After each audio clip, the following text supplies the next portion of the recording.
ಜಗವೇ ಕೇಳಿಕೊಂಡಿದೆ ಆ ದೇವರ ಜೋಡಿ ಮಾಡುವಂತೆಯೇ ಇಬ್ಬರ ಸೀತಾರಾಮ ಸೀತಾರಾಮ.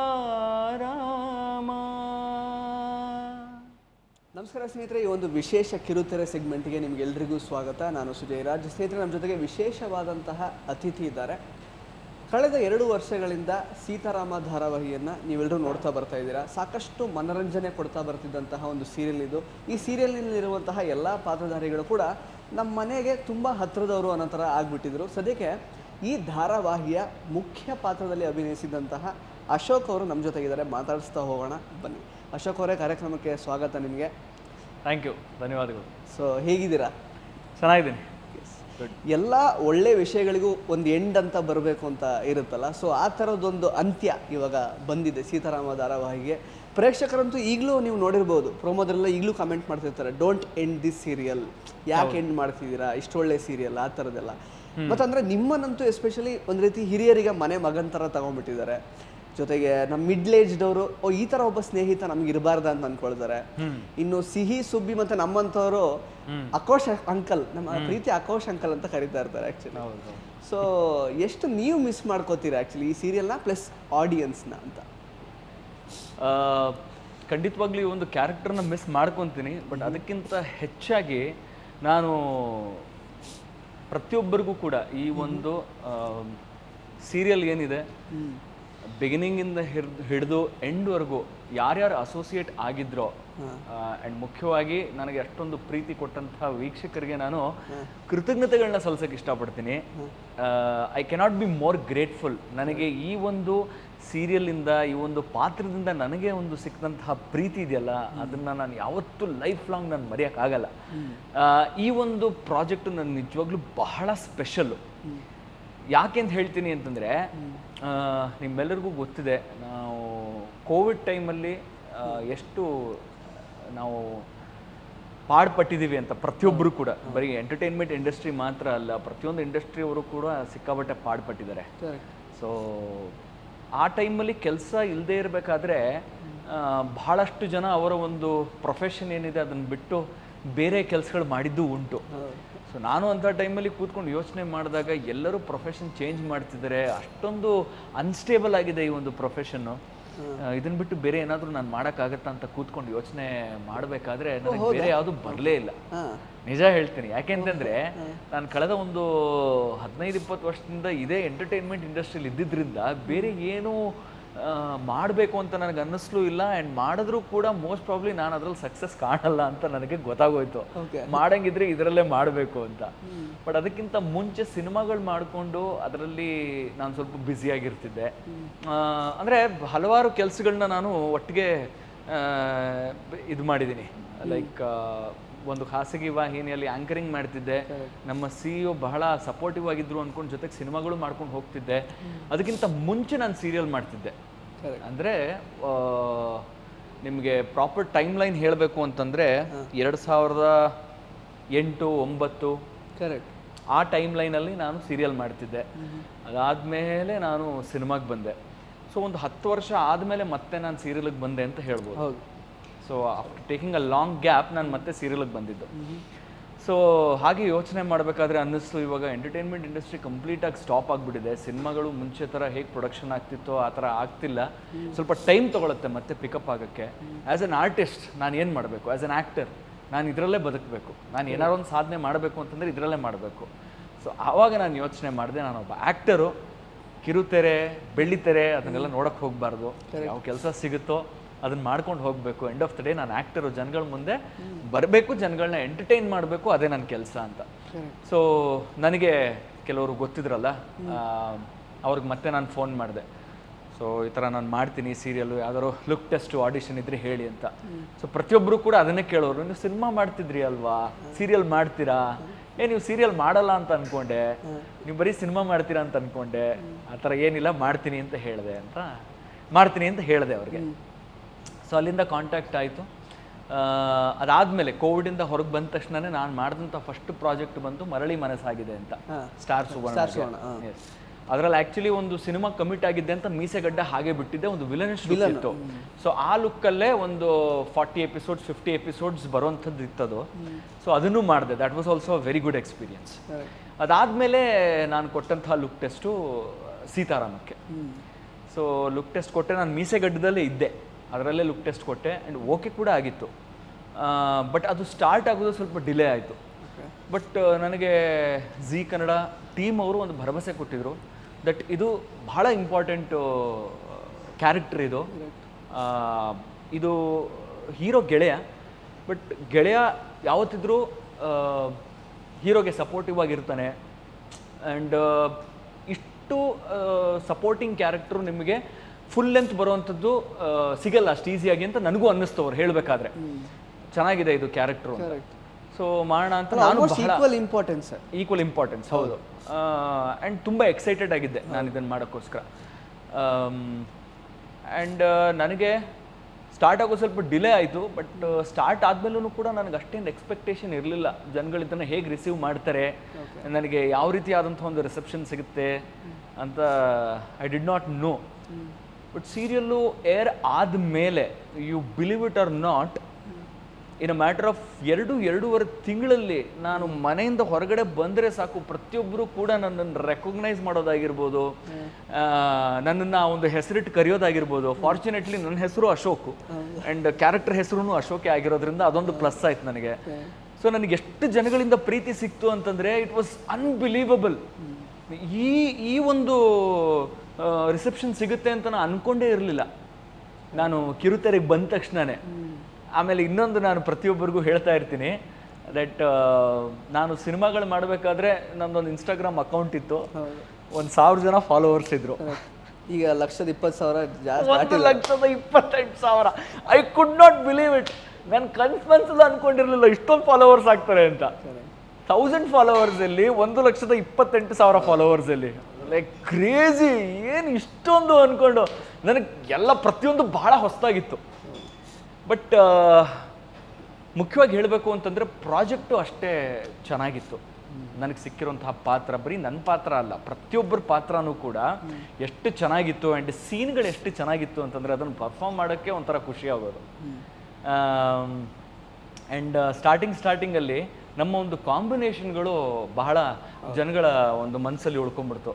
ಫಾರ್ ಎಕ್ಸಾಂಪಲ್ ನಾನು ಹೀರೋ ಮತ್ತೆ ಮುಖ್ಯಮಂತ್ರಿ ಚಂದ್ರು ಅವರು, ನಮ್ಮ 3 ಜನದೊಂದು ಕಾಂಬಿನೇಷನ್ ಇದೆ. ಸ್ಟಾರ್ಟಿಂಗ್ ಅಲ್ಲಿ ಬರ್ತಾ ಇತ್ತಲ್ಲ, ನಾವಿಬ್ರು ಸೇರ್ಕೊಂಡು ನಾನು ಮುಖ್ಯಮಂತ್ರಿ ಚಂದ್ರು ಅವರು ಸೇರ್ಕೊಂಡು ಹೀರೋ ಕಾಲ್ ಎಳೆಯೋದು, ಅದೆಲ್ಲ ಬಹಳ ಇಷ್ಟ ಆಗೋಯ್ತು ಜನಗಳಿಗೆ. ಆಮೇಲೆ ನನ್ನ ಒಂದು ಲವ್ ಟ್ರ್ಯಾಕು ಆಫೀಸಲ್ಲಿ ಪ್ರಿಯಾ ಜೊತೆ, ನಿಮ್ಮ ಮದುವೆ, ಸುಮಾರು ಎಪಿಸೋಡ್ ಎಲ್ಲ ಬಂತು. ಹೌದೌದು. ಸೊ ಆ ಒಂದು ಲವ್ ಟ್ರ್ಯಾಕ್ ನನ್ನ ಮತ್ತೆ ಪ್ರಿಯಾ ಕಾಂಬಿನೇಷನ್ ಅದನ್ನು ಕೂಡ ಬಹಳ ಇಷ್ಟಪಡೋಕೆ ಶುರು ಮಾಡಿದ್ರು. ಆಮೇಲೆ ನನ್ನ ಮತ್ತೆ ರಾಮ್ ಹೀರೋ ಅವರ ಒಂದು ಕಾಂಬಿನೇಷನ್ ಕೂಡ ಬಹಳ ಇಷ್ಟಪಡ್ತಿದ್ರು. ಸೊ ಆ ಒಂದು ಫೀಡ್ಬ್ಯಾಕ್ ನನಗೆ ರೆಗ್ಯುಲರ್ ಆಗಿ ಬರ್ತಾ ಇತ್ತಲ್ಲ, ನನಗಂತೂ ಬಹಳ ಖುಷಿ ಆಗೋದು. ಆ್ಯಂಡ್ ಆ ಪಾಸಿಟಿವ್ ಫೀಡ್ಬ್ಯಾಕ್ ಕೇಳಿ ಆ ಒಂದು ಕಮೆಂಟ್ಸ್ಗಳನ್ನ ಓದ್ತಾ ಇನ್ನೂ ಚೆನ್ನಾಗಿ ಮಾಡಬೇಕು ಅನ್ನೋ ಒಂದು ಹುಮ್ಮಸ್ಸು ಜಾಸ್ತಿ ಆಗೋದು. ಸೊ ಸ್ಕ್ರಿಪ್ಟು ಬಹಳ ಚೆನ್ನಾಗಿತ್ತು, ನನ್ನ ಕ್ಯಾರೆಕ್ಟ್ರು ಬಹಳ ಚೆನ್ನಾಗಿತ್ತು, ಆ್ಯಂಡ್ ಕೋ ಆರ್ಟಿಸ್ಟ್ಗಳು ತುಂಬ ಚೆನ್ನಾಗಿ ಪರ್ಫಾರ್ಮ್ ಮಾಡ್ತಿದ್ರು. ಆ್ಯಂಡ್ ಅವರ ಒಂದು ಸಪೋರ್ಟು, ಒಬ್ರನ್ನೊಬ್ರು ಸಪೋರ್ಟ್ ಮಾಡಿಕೊಂಡು ನಾವು ಕೆಲಸ ಮಾಡ್ತಿದ್ವಿ. ಆಮೇಲೆ ಇನ್ನೊಂದು ಕಾಂಬಿನೇಷನ್ ಹೇಳೋದು ಮರ್ತ್ಬಿಟ್ಟೆ, ನನ್ನ ಮತ್ತೆ ಭಾರ್ಗವಿ ಅವರ ಒಂದು ಕಾಂಬಿನೇಷನ್, ಪೂಜಾ ಲೋಕೇಶ್ ಅವರು ಮಾಡ್ತಿದ್ರಲ್ಲ. ಸೊ ಆ ಒಂದು ನಮ್ಮಿಬ್ಬರ ಒಂದು ಜಟಪಟಿ ಇದೆಯಲ್ಲ, ಅದನ್ನು ಕೂಡ ಬಹಳ ಇಷ್ಟಪಡ್ತಿದ್ರು. ಸೊ ಬಹಳಷ್ಟು ಆ್ಯಂಗಲ್ಗಳಲ್ಲಿ ನನಗೆ ಈ ಒಂದು ಸೀರಿಯಲ್ ಬಹಳ ಪಾಸಿಟಿವ್ ಆಗ್ತಾ ಹೋಯ್ತು ಅಂತ ಹೇಳಕ್ಕೆ ಇಷ್ಟಪಡ್ತಾರೆ. ಸೊ ಇಷ್ಟೆಲ್ಲ ಪಾಸಿಟಿವ್ ಆಗಿದ್ದಂತಹ ಸೀರಿಯಲ್ ಯಾಕೆ ಸ್ಟಾಪ್ ಆಗ್ತಾ ಇದೆ ಇವಾಗ? ಏನು ಕಾರಣ? ಬಿಕಾಸ್ ಜನಗಳದ್ದು ಅದೇ ಪ್ರಶ್ನೆ. ಸೊ ಏನಾಗುತ್ತೆ ಅಂತಂದರೆ, ಒಂದು ಕಥೆನ ನಾವು ಶುರು ಮಾಡಿದಾಗ ಅದನ್ನು ಹೇಗೆ ತಗೊಂಡು ಹೋಗಬೇಕು ಅನ್ನೋದೊಂದು ಒಂದು ಮಾರ್ಗ ಇರುತ್ತೆ. ಸೀರಿಯಲ್ ಹೇಗೆ ಅಂತಂದರೆ ರಿಯಲ್ ಲೈಫ್ ಇದ್ದಂಗೆ.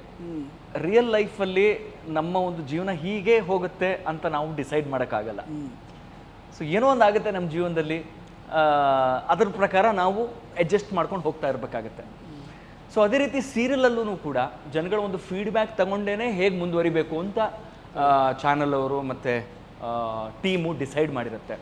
ಸೊ ಜನಗಳ ಒಂದು ಫೀಡ್ಬ್ಯಾಕ್ ಮೇಲೇ ಅವ್ರು ಮುಂದೆ ಹೋಗ್ತಾ ಇರಬೇಕಾದ್ರೆ ಕೆಲವೊಂದು ಡಿಸಿಷನ್ಸ್ ವರ್ಕ್ ಆಗುತ್ತೆ, ಕೆಲವೊಂದು ಡಿಸಿಷನ್ಸ್ ವರ್ಕ್ ಆಗಲ್ಲ. ಸೊ ಅದೇ ರೀತಿ ವರ್ಕ್ ಆಗಿರೋ ಡಿಸಿಷನ್ಸ್ನು ಆಗಿದೆ, ವರ್ಕ್ ಆಗದೆ ಇರೋಂಥದ್ದು ಆಗಿದೆ. ಸೊ ವರ್ಕ್ ಆಗದೆ ಇದ್ದಾಗ ಧೃತಿಗೆಡದೆ ಅದನ್ನ ಮುಂದುವರ್ಸ್ಕೊಂಡು ಹೋಗುವಂಥ ಒಂದು ಪ್ರಯತ್ನದಲ್ಲೇ ಇದ್ವಿ.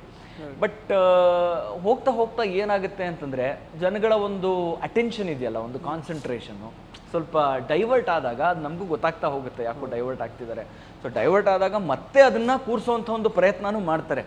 ತುಂಬ ಹಾರ್ಡ್ ವರ್ಕಿಂಗು ಟೀಮ್ ಮಾತ್ರ ಸಿಕ್ಕಾಬಟ್ಟೆ ಹಾರ್ಡ್ ವರ್ಕಿಂಗು. ಈ ರೀತಿಯಾದಂಥ ಒಂದು ಹಾರ್ಡ್ ವರ್ಕಿಂಗ್ ಟೀಮಲ್ಲಿ ನಾನು ಕೆಲಸ ಮಾಡಿದ್ದು ನನ್ನ ಪುಣ್ಯ ಅಂತ ನಾನು ಹೇಳಕ್ಕೆ ಇಷ್ಟಪಡ್ತೀನಿ. ಬಟ್ ನಾನು ಅದೇ ಹೇಳ್ದಂಗೆ ಕೆಲವೊಂದು ಡಿಸಿಷನ್ಸ್ ರೈಟ್ ಆಗುತ್ತೆ, ಕೆಲವೊಂದು ರಾಂಗ್ ಆಗುತ್ತೆ. ಸೊ ಯಾಕೆ ನಿಲ್ಸಿದ್ವಿ ಅಂತಲೂ ನಾವು ಹೇಳೋಕ್ಕಾಗಲ್ಲ, ಮುಂದುವರ್ಸ್ಕೊಂಡು ಹೋಗ್ಬೋದಾಗಿತ್ತು. ಬಟ್ ಏನೋ every end has a new beginning ಅಂತ ಹೇಳ್ತಾರಲ್ಲ, ಆ ರೀತಿ ಏನಾಗಿದೆಯೋ ಅದ್ರ ಜೊತೆ ನಾವು ಖುಷಿ ಪಡ್ಬೇಕಷ್ಟೇ.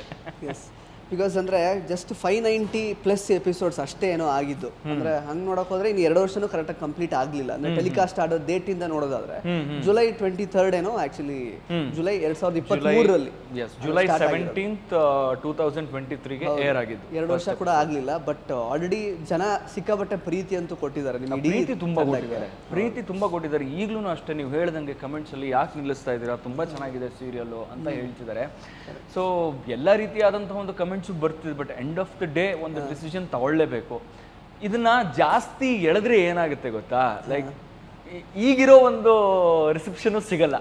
ಅಂದ್ರೆ ಫಾರ್ಮಲ್ ಇದ್ದಾಗಲೇ ಒಂಥರ ರಿಟೈರ್ಮೆಂಟ್ ತಗೋಬೇಕು ಅಲ್ವಾ. Even that is also sometimes good. ಏನಂತೀರಾ ನೀವು? ಕರೆಕ್ಟ್. ಎಸ್. ಇನ್ನು ಅದನ್ನು ಹೊರತುಪಡಿಸಿದ್ರೆ ಈಗ ನಿಮ್ಮ ಮತ್ತು ರಾಮ್ ಅವರ ಕಾಂಬಿನೇಷನ್, ಅಂದ್ರೆ ಎಲ್ಲರೂ ಸ್ನೇಹಿತ ಅಂದ್ರೆ ಈ ರೀತಿ ಇರಬೇಕು, ಅಂದ್ರೆ ನಿಯತ್ತು ಅಂದ್ರೆ ಹಿಂಗಿರ್ಬೇಕು ಅಂದ್ರೆ ಅಶೋಕ್ ಜ್ಞಾಪಕ ಬರ್ತಾರೆ. ಜೊತೆಗೆ ಅದ್ರ ಮಕ್ಕಳಿಗೆ ನಾನು ಹೇಳಿದಾಗೆ ಮಕ್ಕಳಿಗೆಲ್ಲ ತುಂಬಾ ಇಷ್ಟ ಆಗೋ ಕ್ಯಾರೆಕ್ಟರ್. ಅಂದ್ರೆ ಒಂದು ಹಂತದಲ್ಲಿ ಹೆಂಗೆ ಅಂತಂದ್ರೆ ನಿಮ್ಮ ಕ್ಯಾರೆಕ್ಟರೈಸೇಷನ್ ಹೇಗೆ ಅಂದ್ರೆ ಹೀರೋ ಓಕೆ, ಕೆಲವೊಂದ್ಸಲ ಈಗ ಜಡ್ಜ್ಮೆಂಟ್ ಅಲ್ಲಿ ಹೀರೋಗಿಂತನೂ ಬೆಟ್ರು ಅಶೋಕ್. ಅಂದ್ರೆ ರಾಮ್ ಅವರ ಲೈಫ್ಗೆ ಏನೆಲ್ಲ ಇಂಪಾರ್ಟೆಂಟ್ ಆಗುತ್ತೋ, ಯಾವ್ದೆಲ್ಲ ಒಳ್ಳೇದೋ ಅದು ರಾಮ್ಗಿಂತ ಜಾಸ್ತಿ ಅಶೋಕಿಗೆ ಗೊತ್ತು. ಆ ತರದೊಂದು ಕ್ಯಾರೆಕ್ಟರೈಸೇಷನ್ ಇದೆ. ಸೊ ಅಂದ್ರೆ ಎಲ್ಲಾ ಆಂಗಲ್ ಇತ್ತು, ನಿಮ್ಗೊಂದು ಲವ್ ಆಂಗಲ್ ಇತ್ತು, ಆ ತರ ಅಂದ್ರೆ ಒಂಥರ ಹೋಲ್ಸಮ್. ಅಂದ್ರೆ ನೀವು ಇಡೀ ಫುಲ್ ಲೆಂತ್ ಇರ್ತೀರಾ ಆಕ್ಚುಲಿ ಕ್ಯಾರೆಕ್ಟರ್. ಸೊ ಅಂದ್ರೆ ನೀವೆಷ್ಟು ಮಿಸ್ ಮಾಡ್ಕೋತೀರಾ ಈ ಪಾತ್ರ ಪ್ಲೇ ಮಾಡೋದಕ್ಕೆ ಅಂತ? ನನ್ನ ಪಾತ್ರದ ಬಗ್ಗೆ ನಾನು ಹೇಳಬೇಕು ಅಂತಂದ್ರೆ, ಈಗ ನೀವು ಹೇಳಿದ್ರಲ್ಲ, ರಾಮ್ ಅವನು ಬಹಳ ಮುಗ್ಧ. ಅವನು ಎಲ್ಲರನ್ನೂ ಕೂಡ ಬಿಲೀವ್ ಮಾಡ್ತಾನೆ, ನಂಬ್ತಾನೆ ಬೇಗ. ಸೊ ನಾನು ಅವನಿಗಿಂತ ಜಾಸ್ತಿ ಪ್ರಪಂಚ ನೋಡಿರೋನು.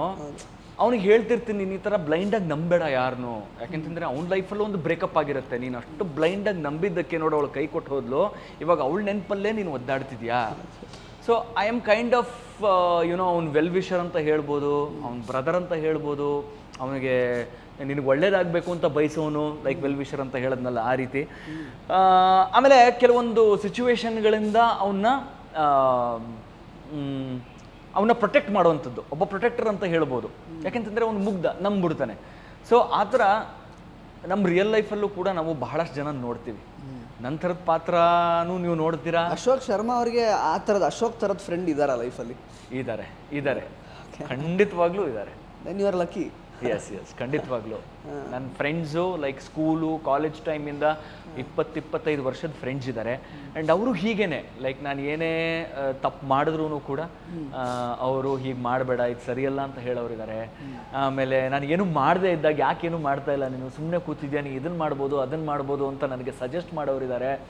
ಸೊ ಹಾಗಾಗಿ ಎಸ್, ನೀವು ಹೇಳ್ದಂಗೆ ಇರೋದ್ರಿಂದ ನಾನು ಕೂಡ ಅವರಿಂದ ಅವರ ಒಂದು ಗುಣಗಳನ್ನ ನಾನು ನನ್ನ ಒಂದು ಕ್ಯಾರೆಕ್ಟ್ರಲ್ಲಿ ಅಳವಡಿಸ್ಕೊಳ್ಳೋಕ್ಕೆ ನನಗೆ ಈಸಿ ಆಯಿತು ಅಂತ ಹೇಳ್ಬೋದು. ಖಂಡಿತವಾಗ್ಲೂ ಇದ್ದಾರೆ. ಆ್ಯಂಡ್ ಅದೇ, ಸೊ ರಾಮ್ ಜೊತೆ ನನ್ನ ಒಂದು ಕಾಂಬಿನೇಷನ್ನು ಬಹಳ ಚೆನ್ನಾಗಿ ವರ್ಕ್ ಆಗಿದೆ. ಯಾಕೆಂತಂದರೆ ಎಲ್ಲೋ ಒಂದು ಕಡೆ ಫ್ರೆಂಡ್ಶಿಪ್ ಅಂತ ಬಂದಾಗ ನನ್ನ ಫ್ರೆಂಡ್ಸ್ನ ನಾನು ನೋಡಿರೋದ್ರಿಂದ ಸೊ ನಾನು ಕೂಡ ಅದನ್ನು ಈ ಕ್ಯಾರೆಕ್ಟ್ರಲ್ಲಿ ಅಳವಡಿಸೋಕ್ಕೆ ಬಹಳ ಈಸಿ ಆಯಿತು. ಆ್ಯಕ್ಚುಲಿ ಇನ್ಫ್ಯಾಕ್ಟ್ ವೈಷ್ಣವಿ ಅವರು ಲಾಸ್ಟ್ ಎಪಿಸೋಡ್ ಶೂಟಿಂಗ್ ಅವರು ಬ್ಲಾಗ್ ಥರ ಆಲ್ರೆಡಿ ಬಿಟ್ಟಿದ್ದಾರೆ ಇವಾಗ. ಅದರಲ್ಲಿ ರಾಮ್ ಅವರು ಸಿಕ್ಕಾಬಟ್ಟೆ ಭಾವುಕರಾಗಿ ಅಳುತ್ತಾ ಇರೋದು ಅದು ಕೂಡ ಸ್ಪಾಟ್ ಆಗಿದೆ ಅಲ್ಲಿ. ಹೌದು, ನೀವೆಲ್ಲ ಖುಷಿಯಾಗಿದ್ದೀರಾ. ಮೋಸ್ಟ್ಲಿ ಅದನ್ನು ಅವ್ರು ಕ್ಯಾಪ್ಚರ್ ಮಾಡಲಿಲ್ಲ ಅನ್ಸುತ್ತೆ. ಯಾವುದೋ ಒಂದು ಪಾಯಿಂಟಲ್ಲಿ ರಾಮ್ ಅವರು ಅಳುತ್ತಾ ಇರೋದು ತುಂಬ ಕಾಣ್ತಾ ಇದೆ. ಸೊ ಅವರು ಅಂದರೆ ಅವ್ರಿಗೆ ಯಾವ ರೀತಿ ತಗೊಂಡಿದ್ದಾರೆ ಈ ಒಂದು ಕೊನೆ ಆಗ್ತಾ ಇರೋದನ್ನ ಸೀರಿಯಲ್ ಅಂತ? ಸೊ ಏನು ಗೊತ್ತಾ, ಭಾವುಕತೆ ಅನ್ನೋದು ಒಬ್ಬೊಬ್ಬರು ಅನ್ನೋ ಥರ ಎಕ್ಸ್ಪ್ರೆಸ್ ಮಾಡ್ತಾರೆ. ಅಲ್ಲಿ ಆ್ಯಕ್ಚುಲಿ ಪ್ರತಿಯೊಬ್ಬರು ಭಾವುಕರಾಗಿದ್ದರು. ಬಟ್ ನನ್ನ ಮನಸ್ಸಲ್ಲಿ ಏನು ನಡೀತಿತ್ತು ಅಂತಂದ್ರೆ ಆ ಒಂದು ಗ್ರ್ಯಾಟಿಟ್ಯೂಡ್, ಜನಗಳ ಕಡೆಯಿಂದ ನನಗೆ ಸಿಕ್ಕಂತಹ ಪ್ರೀತಿ, ಎಷ್ಟು ಲಕ್ಕಿ ಆಗಿದ್ದೀನಿ ನಾನು, ನನಗೆ ಈ ಪಾತ್ರ ಸಿಕ್ಕಿರೋದಕ್ಕೆ, ನನಗೆ ಜನಗಳ ಪ್ರೀತಿ ಸಿಕ್ಕಿರೋದಕ್ಕೆ. ನಾನು ಬರೀ ಅದ್ರ ಬಗ್ಗೆ ಯೋಚನೆ ಮಾಡ್ತಿದ್ದೆ. ಬಟ್ ರಾಮ್ಗೆ ಏನಾಗುತ್ತೆ ಅಂತಂದ್ರೆ, ಈ ಚಿತ್ರದ ಕಥಾನಾಯಕ ಆಗಿರೋದ್ರಿಂದ ಅವನ ಇಮೋಷನ್ಸ್ ಬೇರೆನೇ ಇರುತ್ತೆ. ಸೊ ಕಥಾನಾಯಕನಿಗೆ ಒಂದು ಸಿಗುವಂಥ ಒಂದು ಪ್ರಾಮಿನೆನ್ಸ್ ಆಗಿರ್ಬೋದು, ಅವನಿಗೆ ಸಿಗುವಂಥ ಒಂದು ಸೀನ್ಸ್ ಆಗಿರ್ಬೋದು, ಸೊ ಆ ಒಂದು ಏರಿಳಿತ ಇರುತ್ತಲ್ಲ ಇಮೋಷನ್ಸಲ್ಲಿ, ಅದು ಕೊನೆಗೆ ಬ್ಲಾಸ್ಟ್ ಆಗಿಬಿಡುತ್ತೆ. ಸೊ ಅಷ್ಟು ನೋಡಿರ್ತೀವಿ ನಾವೆಲ್ಲರೂ ಕೂಡ. ನಾನು ಕೂಡ ಟ್ರಾವೆಲ್ ಮಾಡಿದ್ದೀನಿ, ಅವನು ಕೂಡ ಈ ಒಂದು ಪ್ರಾಜೆಕ್ಟಲ್ಲಿ ಟ್ರಾವೆಲ್ ಮಾಡಿದ್ದಾನೆ. ಅಷ್ಟು ಒಳ್ಳೊಳ್ಳೆ ಸೀನ್ಗಳು, ಅದನ್ನೆಲ್ಲ ನೆನಪು ಮಾಡ್ಕೊಂಡಾಗ ಒಬ್ಬರಿಗೆ ಗ್ರ್ಯಾಟಿಟ್ಯೂಡ್ ಅನ್ನೋ ಫೀಲಿಂಗ್ ಬರುತ್ತೆ. ಅವನು ಖುಷಿಯಾಗಿರ್ತಾನೆ, ಶಾಂತವಾಗಿರ್ತಾನೆ. ಇನ್ನು ಕೆಲವ್ರಿಗೆ ತಡ್ಕೊಳಕ್ಕಾಗಲ್ಲ, ಅಳು ಬಂದ್ಬಿಡುತ್ತೆ. ಸೊ ಅವನು ಖಂಡಿತವಾಗ್ಲೂ ಬಹಳ ಭಾವುಕನಾಗಿದ್ದ. ಆ್ಯಂಡ್ ಎಲ್ಲರೂ ಕೂಡ ಅವನ ಕಂಫರ್ಟ್ ಮಾಡೋಕ್ಕೆ ಪ್ರಯತ್ನ ಪಟ್ವಿ. ಆ್ಯಂಡ್ ಆ್ಯಕ್ಚುಲಿ ಅಂದರೆ ನಾವು ಜೊತೆಗೆ ಟ್ರಾವೆಲ್ ಮಾಡಿರೋದ್ರಿಂದ ಅವನ ಭಾವುಕತೆ ನಮಗೆ ಅರ್ಥ ಆಗುತ್ತೆ, ಜೊತೆಗೆ ಟ್ರಾವೆಲ್ ಮಾಡಿರೋದ್ರಿಂದ. So yeah, he was very emotional and we understand. ನೀವು ಹೇಳಿದಾಗಲೇ ಕೋವಿಡ್ ಟೈಮಲ್ಲಿ ತುಂಬ ಅದು ಅಂದರೆ ಯಾವ ರೀತಿ ಅನ್ಸರ್ಟೈನ್ ಫೀಲ್ಡ್ ಇದು, ಆಲ್ರೆಡಿ ಯಾವುದನ್ನು ಚೂಸ್ ಮಾಡಬೇಕು ಅನ್ನೋ ಗೊಂದಲಲ್ಲಿ ಇದ್ದಾಗ ಇದು ಸಿಕ್ಕಿರೋದು. ಸೊ ಆಲ್ಮೋಸ್ಟ್ ಈಗ 2.5 ವರ್ಷ ನಿಮ್ಮನ್ನ ಸಲಹಿದೆ ಈ ಒಂದು ಸೀರಿಯಲ್. ಸೊ ಎಷ್ಟರ ಮಟ್ಟಿಗೆ ಇವಾಗ ಫೈನಾನ್ಷಿಯಲಿ ಸ್ಟೆಬಿಲೈಸ್ ಆಗಿದ್ದಾರೆ ಅಶೋಕ್ ಅವರು ಅಂತ? ಫೈನಾನ್ಷಿಯಲಿ ಸ್ಟೆಬಿಲೈಸ್ ಅಂತಂದರೆ ಅಷ್ಟು ಏನಿಲ್ಲ. ಲೈಕ್ ಸೈಟ್ ಗೀಟ್ ಎಲ್ಲ ತಗೊಂಡು ಮನೆಗಿನೆಲ್ಲ ಮಾಡ್ಕೊಂಡಿಲ್ಲ. ಹೌದು, ಖಂಡಿತವಾಗ್ಲೂ ನನ್ನ ಲೈಫ್ ಸ್ಟೈಲ್ ಚೇಂಜ್ ಆಗಿದೆ. ಒಂದು ಹೊಸ ಟಿವಿ ಬಂದಿರುತ್ತೆ, ಒಂದು ಹೊಸ ಸೋಫಾ ಸೆಟ್ ಬಂದಿರುತ್ತೆ, ಒಂದು ಹೊಸ ವಾಷಿಂಗ್ ಮಷಿನ್ ಬಂದಿರುತ್ತೆ, ಹೊಸ ಬೆಡ್ಶೀಟ್ ಬಂದಿರುತ್ತೆ, ಬೆಡ್ ಬಂದಿರುತ್ತೆ. ಆ ರೀತಿ ಆದಂತ ಒಂದು ಕ್ವಾಲಿಟಿ ಆಫ್ ಲೈಫ್ ಇದೆಯಲ್ಲ, ಅದು ಚೇಂಜ್ ಆಗಿದೆ. I am thankful. FD RD ಇಲ್ಲ, ಅದೆಲ್ಲ ಯಾವುದು ಆಗಿಲ್ಲ. ಎಲ್ಲ ಸ್ಟಾಕ್ಸ್ ಮೇಲೆ ಇನ್ವೆಸ್ಟ್ ಮಾಡಿದ್ದೀರಾ? ಯಾಕೆಂತಂದ್ರೆ ನನ್ನ ಕ್ವಾಲಿಟಿ ಆಫ್ ಲೈಫ್ ತುಂಬಾ ಡಿಕ್ಲೈನ್ ಆಗ್ಬಿಟ್ಟಿತ್ತು ಕೋವಿಡ್ ಟೈಮಲ್ಲಿ, ತುಂಬಾನೇ ಡಿಕ್ಲೈನ್ ಆಗ್ಬಿಟ್ಟಿತ್ತು. ಸೊ ನನಗೆ ಹೆಲ್ಪ್ ಆಗಿದ್ದು ಏನಂತಂದ್ರೆ, ಒಂದು ಒಂದು ಒಂದು ಬೆಟರ್, ಒಂದು ಒಳ್ಳೆ ಮನೆ, ಒಂದು ಒಳ್ಳೆ ಫರ್ನಿಚರ್, ಒಂದು ಒಳ್ಳೆ ಟಿವಿ, ಆ ರೀತಿಯಾದಂಥ ಒಂದು ಸ್ಟೆಬಿಲಿಟಿ ಅಂತ ಹೇಳ್ಬೋದು. ಒಂದು ಲೈಫ್ ಸ್ಟೈಲಲ್ಲಿ ಒಂಚೂರು ಚೇಂಜ್ ಕಾಣಿಸ್ಕೊಂಡಿದೆ. ಸೊ ಖುಷಿಯಾಗಿದ್ದೀನಿ. ನಾನು ಫೈನಾನ್ಸ್ ವಿಷಯ ಯಾಕೆ ಮಾತಾಡ್ತೇನೆ ಅಂತಂದರೆ, this could be inspiring to some other artist. ಅಂದರೆ ಓಕೆ, ನಾವು ಈ ಥರ ಆಗಬೇಕು, ಒಂದು ಅವಕಾಶಗಳನ್ನು ಪಡ್ಕೊಳ್ಬೇಕು ಅಂತ ಅವ್ರಿಗೂ ಅನ್ನಿಸ್ಬೇಕಲ್ವ. ಹಾಗಾಗಿ ಬಿಕಾಸ್ ಈಗ ನೀವು ಲೈಕ್ ನಾನು ಹೇಳಿದಾಗೆ ಫುಲ್ ಲೆಂತ್ ಇರ್ತಿದ್ರಿ ಸೀರಿಯಲಲ್ಲಿ.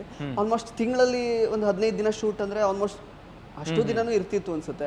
ಸೊ ಹೆಂಗಿತ್ತು ನಿಮ್ಮ ಸಂಭಾವನೆ ಎಲ್ಲ ಹೇಗೆ ಅಂತ?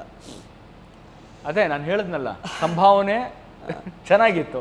ನಾನು ಹೇಳಿದ್ನಲ್ಲ ನಿಮಗೆ, ನನ್ನ ಲೈಫ್ ಸ್ಟೈಲು ಒಂದು ತಕ್ಕ ಮಟ್ಟಿಗೆ ಚೇಂಜ್ ಆಗುವಷ್ಟು ಒಂದು ಸಂಭಾವನೆ ಬಂದಿರೋದ್ರಿಂದ ನಾನು ಖುಷಿಯಾಗಿದ್ದೀನಿ. ಆ್ಯಂಡ್ ತೀರಾ ಎಕ್ಸ್ಪೆಕ್ಟ್ ಮಾಡೋಕ್ಕೂ ಆಗಲ್ಲ ಸರ್, ಇದು ಯಾವುದು ನನ್ನ ಕೈಯಲ್ಲಿ ಇಲ್ಲ. ಆಯ್ತಾ, ನಾನು ಒಂದು ನೀವು ಹೇಳ್ದಂಗೆ ನಾನು ಒಂದು ಮನೆ ತಗೋಬೇಕು, ಅಥವಾ ಒಂದು ಕಾರ್ ತಗೋಬೇಕು, ಅಥವಾ ನನ್ನ ಹತ್ರ ದುಡ್ಡಿರಬೇಕು, ಗೋಲ್ಡ್ ತಗೋಬೇಕು ಅನ್ನೋದೆಲ್ಲ ಯಾಕೋ ನನಗನ್ಸೋದು ನನ್ನ ಕೈಯಲ್ಲಿ ಇಲ್ಲ ಸರ್. ಅದು ಆಗಬೇಕು ಅಂದರೆ ಖಂಡಿತವಾಗ್ಲೂ ಆಗತ್ತೆ, ಆಗಬಾರ್ದು ಅಂತಂದರೆ ಆಗಲ್ಲ. ಆ್ಯಂಡ್ ತೀರಾ ಬರೀ ದುಡ್ಡಿನ ಬಗ್ಗೆನೇ ಯೋಚನೆ ಮಾಡ್ಕೊಂಡು ನನ್ನ ಕೈಲಿ ಬದುಕೋಕ್ಕಾಗಲ್ಲ ಸರ್. ನಾನು ಆ್ಯಕ್ಚುಲಿ ಕಾನ್ಸಂಟ್ರೇಟ್ ಮಾಡೋದು ನನ್ನ ಕೆಲಸದ ಮೇಲೆ. ನನಗೆ ಸಿಕ್ಕಿರೋಂತಹ ಕೆಲಸ, ನನಗೆ ಸಿಕ್ಕಿರೋಂಥ ಒಂದು ಪಾತ್ರ ಏನಿದೆ ಅದನ್ನು ಅಚ್ಚುಕಟ್ಟಾಗಿ ಮಾಡಬೇಕು, ಜನಗಳ ಮನಸ್ಸನ್ನು ಗೆಲ್ಲಬೇಕು ಅನ್ನೋದು ಒಂದೇ ನನ್ನ ತಲೆಯಲ್ಲಿ ಇರುತ್ತೆ ಹೊರತು ನನಗೆ ಎಷ್ಟು ಸಂಭಾವನೆ ಬರ್ತಾ ಇದೆ ಆ್ಯಂಡ್ ಆ ಸಂಭಾವನೆ ಎಲ್ಲಿಗೆ ಹೋಗ್ತಾ ಇದೆ, ನಾನು ಅದರಿಂದ ಏನು ತೊಗೊತಾ ಇದ್ದೀನಿ, ಅದೆಲ್ಲ ನಾನು ತಲೆ ಕೆಡಿಸ್ಕೊಳ್ಳಲ್ಲ. ನನ್ನ ಕೆಲಸ ಅಷ್ಟೇ ನನಗೆ ಮುಖ್ಯ. ಒಂದು ಪ್ರಾಜೆಕ್ಟಿಂದ ಕಮ್ಮಿ ಸಂಭಾವನೆ ಬರ್ಬೋದು, ಇನ್ನೊಂದು ಪ್ರಾಜೆಕ್ಟಿಂದ ಸ್ವಲ್ಪ ಜಾಸ್ತಿ ಸಂಭಾವನೆ ಬರ್ಬೋದು. ಬಟ್ ಸಂಭಾವನೆ ನಮಗೆ ಬೇಕಾಗಿರೋದು ಬದುಕಕ್ಕೋಸ್ಕರ. ನಮ್ಮ ಬದುಕಿಂದ ನಾವು ಜನಗಳನ್ನ ಖುಷಿ ಪಡ್ಸೋಕ್ಕಾಗಲ್ಲ. ನನ್ನ ಹತ್ರ ಇರೋ ದುಡ್ಡಿಂದ ನಾನು ಜನಗಳನ್ನ ಖುಷಿ ಪಡ್ಸೋಕ್ಕಾಗಲ್ಲ.